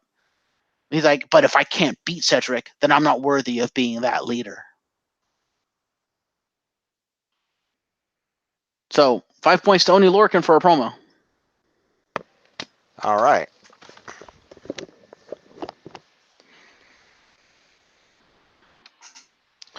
So, yeah, 5 points to Oney Lorcan for saying, I'm going to become the anchor because apparently fuck Tony Nese. Well, no, he's saying that because he said that Cedric Alexander in their original match said that he saw Oney Lorcan being basically the leader of 205 Live one day. He saw the potential in Oney Lorcan to be that anchor. But so Oney was like, yeah, Cedric's right, but the problem is Cedric is still here, and if I can't beat Cedric, then I don't deserve the right to be that leader, to be that anchor. Fair enough. So he's trying to prove to Cedric and to himself and to 205 Live that he deserves and is worthy of what Cedric sees inside him. cut to Cedric Alexander in another room somewhere in the annals of that stadium, Mhm. that arena, and talks about being drafted to Raw and about his legacy. And he's just like, well, Raw, I suppose, is going to be another chapter of my legacy. It's going to, I'm going to extend my legacy here. And this is all about building my legacy, but it's also about the legacy I want to leave here in 205 Live. And it's basically him saying, I'm not going to go out without a fight. He's like, Oni better bring everything he's got, his 110% A game, because I'm not about to roll over and let my legacy die, basically. Mm-hmm. And so 5 points to Alexander for a decent promo. Okay. Got it. Then we go to our main event of Oney Lorcan versus Cedric Alexander, which was one hell of a match. I can't imagine. It was a damned good match. Although I have to question Oney Lorcan's stamina, because it was clear that about the halfway point, Oni was starting to tire out. And I'm like, dude, you might need to work on cardio or get some stamina, because if you're going to be the leader or the anchor of 205 Live, you need to be able to wrestle the length of a good 205 Live match at the energy level and speed of a 205 Live match. And if you're huffing and puffing already, we got problems. Because he was getting fucking tired. I could tell. Fair enough. But yeah, it was a great match. A lot of back and forth. Oni's got 12 counters. Just all counters, no evasions. And Cedric has 18 points in that. So yeah, Wow. They knew each other very well. Clearly. They did a lot of moves. Like Cedric has 10 points. Oni has 22 points in moves. Jesus. Yeah, it was a fucking great match. And Oni also, I gave him an OMG because he grabbed Cedric on the apron and proceeded to do a half and half suplex. And I don't know if he did this intentionally or if it was because he was standing on the apron, but you know how the half and half suplex is supposed to look, right? Vaguely. He flips him over and it kind of fully flips him over and he lands on his face. Okay. So he did this. For whatever reason, Cedric didn't flip all the way over, and I don't know if this was the intended spot, but he flips him over, and it's almost more like a German suplex, almost like a half and half German.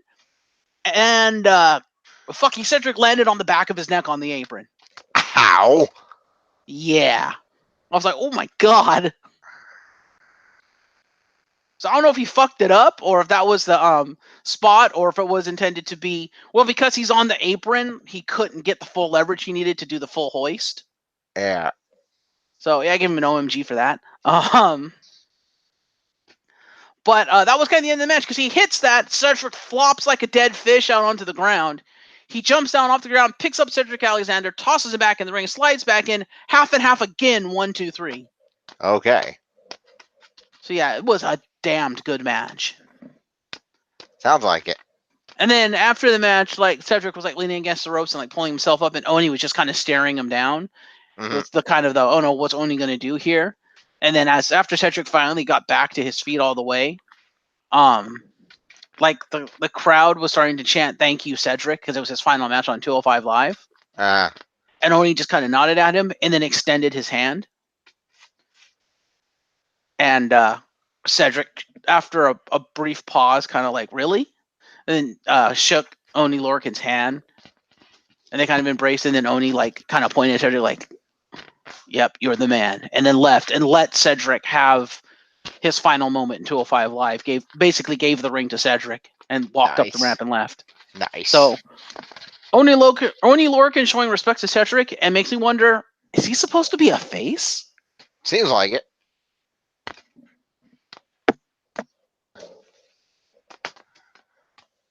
So yeah, that was a damn good match. So Cedric Alexander. Yes. The soul of 205 Live. Yep. 9 for being in a main event. 18 for evasions and, well, just evasions. He did all evasions and Oni did all counters. Look at that. Yeah. 10 points for moves. Total of 37 points to Cedric Alexander. That's 47, and 5 is 52. And then Oni Lorcan, your winner. 9 for being in the main event, 25 for winning the main event, 12 for counters, 5 for the OMG, and 22 points for a whole fuck ton of moves. Total of 71 points to Oni Lorcan. It's been 81. And a top 10 spot. All right. Yeah, you should go watch that match if you haven't seen it. It's really good. It sounds like it. All right. So that's it. That is your 205 Live. All right. So you're on the lead at 906. You took it back. Mm-hmm. I'm at 819. So you took the lead back and put, I don't know, like a 85-point gap in it. Tiff is in third at 686, and Risa's back at 394. Well, it makes sense. I got over 100 points for that main event. Yeah. But we'll see going forward how that's going to play out, because with Cedric on the main roster, I suspect I'm not going to be getting a whole hell of a lot of points for Cedric. Mm-hmm. I'm kind of banking on Oni to basically be my workhorse in 205 and actually get me a modicum of points in 205. Yeah. Because Umberto, I think he's going to be consistent, but I don't think he's going to get a lot unless they really push him. Mm-hmm. Now, if I get Jack, if Jack ends up being with Umberto, then maybe they'll go somewhere. Maybe they'll get me some points. Maybe.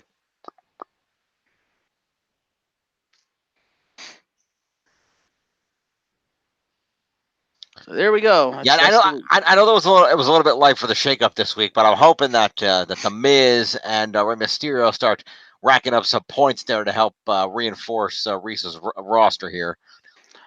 Ray probably not, because he's injured. Mm. Right? Because isn't he working through an injury right now?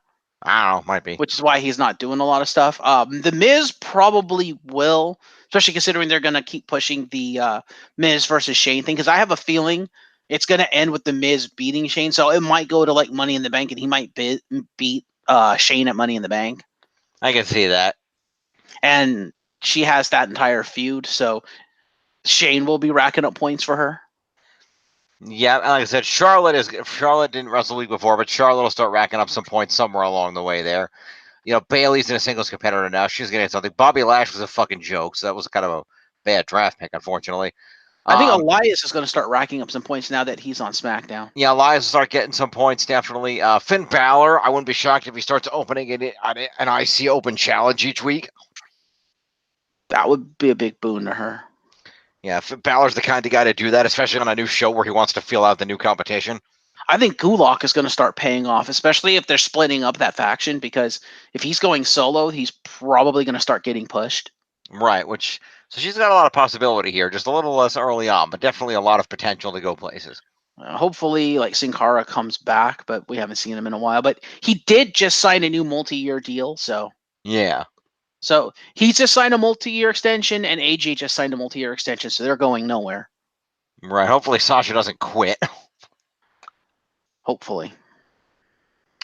All and right. she has the fucking what are they calling Otis and Tucker. That's true. Yeah, if they push them to something, that'll be good for her as well. Well, they were kind of pushing them beforehand and kind of holding off, I felt, because of all the feuds going into WrestleMania. Now that WrestleMania is over, I see them, especially since the War Raiders are on Raw. I see them, because they're on SmackDown, right? Otis and Tucker? I have no idea right now, because they were floating between the two, and they weren't officially drafted. I see them putting Otis and Tucker on SmackDown and actually doing something with them, especially since they put both the War Raiders and Black O'Shea on Raw. And the Usos, it makes no sense for Otis and Tucker to be on. I have them listed as Raw, but they weren't officially drafted anywhere, so I don't know. Fair. Well, we'll see what happens. Yeah. In the meantime, let's check the leaderboards. Yeah. Just make sure I put all the points in over here where they needed to be, right? Yes. Okay, cool. Want to make sure. Over here. All right. Checking out those leaderboards. Over here is what I want. Top of the leaderboards is still the WWE Champion, Kofi Kingston. He's at 161. Number 2 is still the Universal Champion, Seth freaking Rollins at 119. Just a few points ahead of the Intercontinental Champion, Finn Balor at 116. Xavier Woods in the New Day coming in at 83 points at number 4. Number 5 is the Cruiserweight Champion Tony Nese at 82, just a point ahead of Oney Lorcan, the new, bastion of 205 Live at 81. Peyton Royce, one half of the Women's Tag Team Champions at 72. The one and only Ricochet at 71. By the way, it's on Raw now.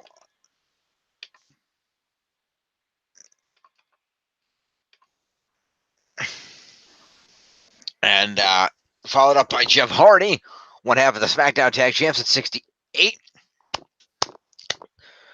Billy Kay, the other half of the Women's Tag Champs at 66, rounding out the top 10.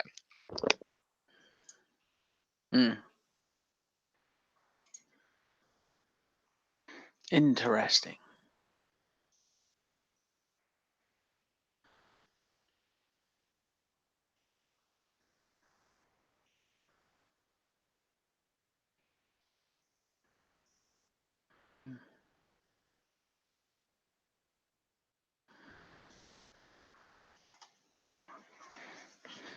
But that's fair.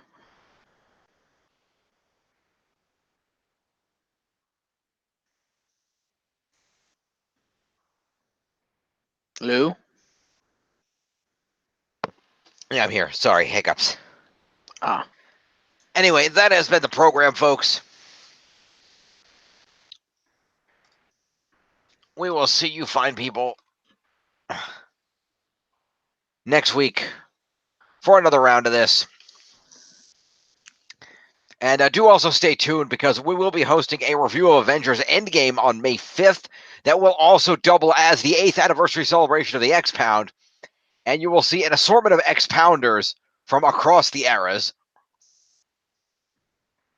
And then somewhere in there, we will also be reviewing Annie. Mm-hmm. Yeah, we'll be doing Annie for the year of Stargate. And like I said, yeah, stay tuned for that big Avengers Endgame, though, because you're going to see myself, Jeff. As far as I know, Tiff and Risa are both going to be there. Anastasia Laserbeam is booked to be there.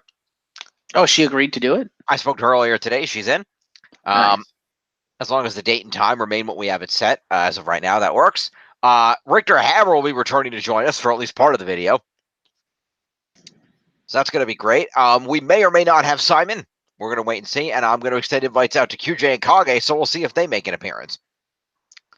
That is fair. And if we can get a hold of him, we'll try to get Tachi. Yeah, that's probably not going to happen. Don't hold your breath on that. We can still try. Yeah. You want to see the movie, though. It's not going to help. Well, you never know. This might be one he might see. I don't know. I have to ask him. I'm not gonna hold my breath on it. But anyway, we'll see you for all that great stuff coming up, folks, here on the X-Pound. Jeff, thank you for joining me. Tiff, thank you for being here earlier. Risa, thank you for help with the scores. Yep. I'm Jace Phoenix.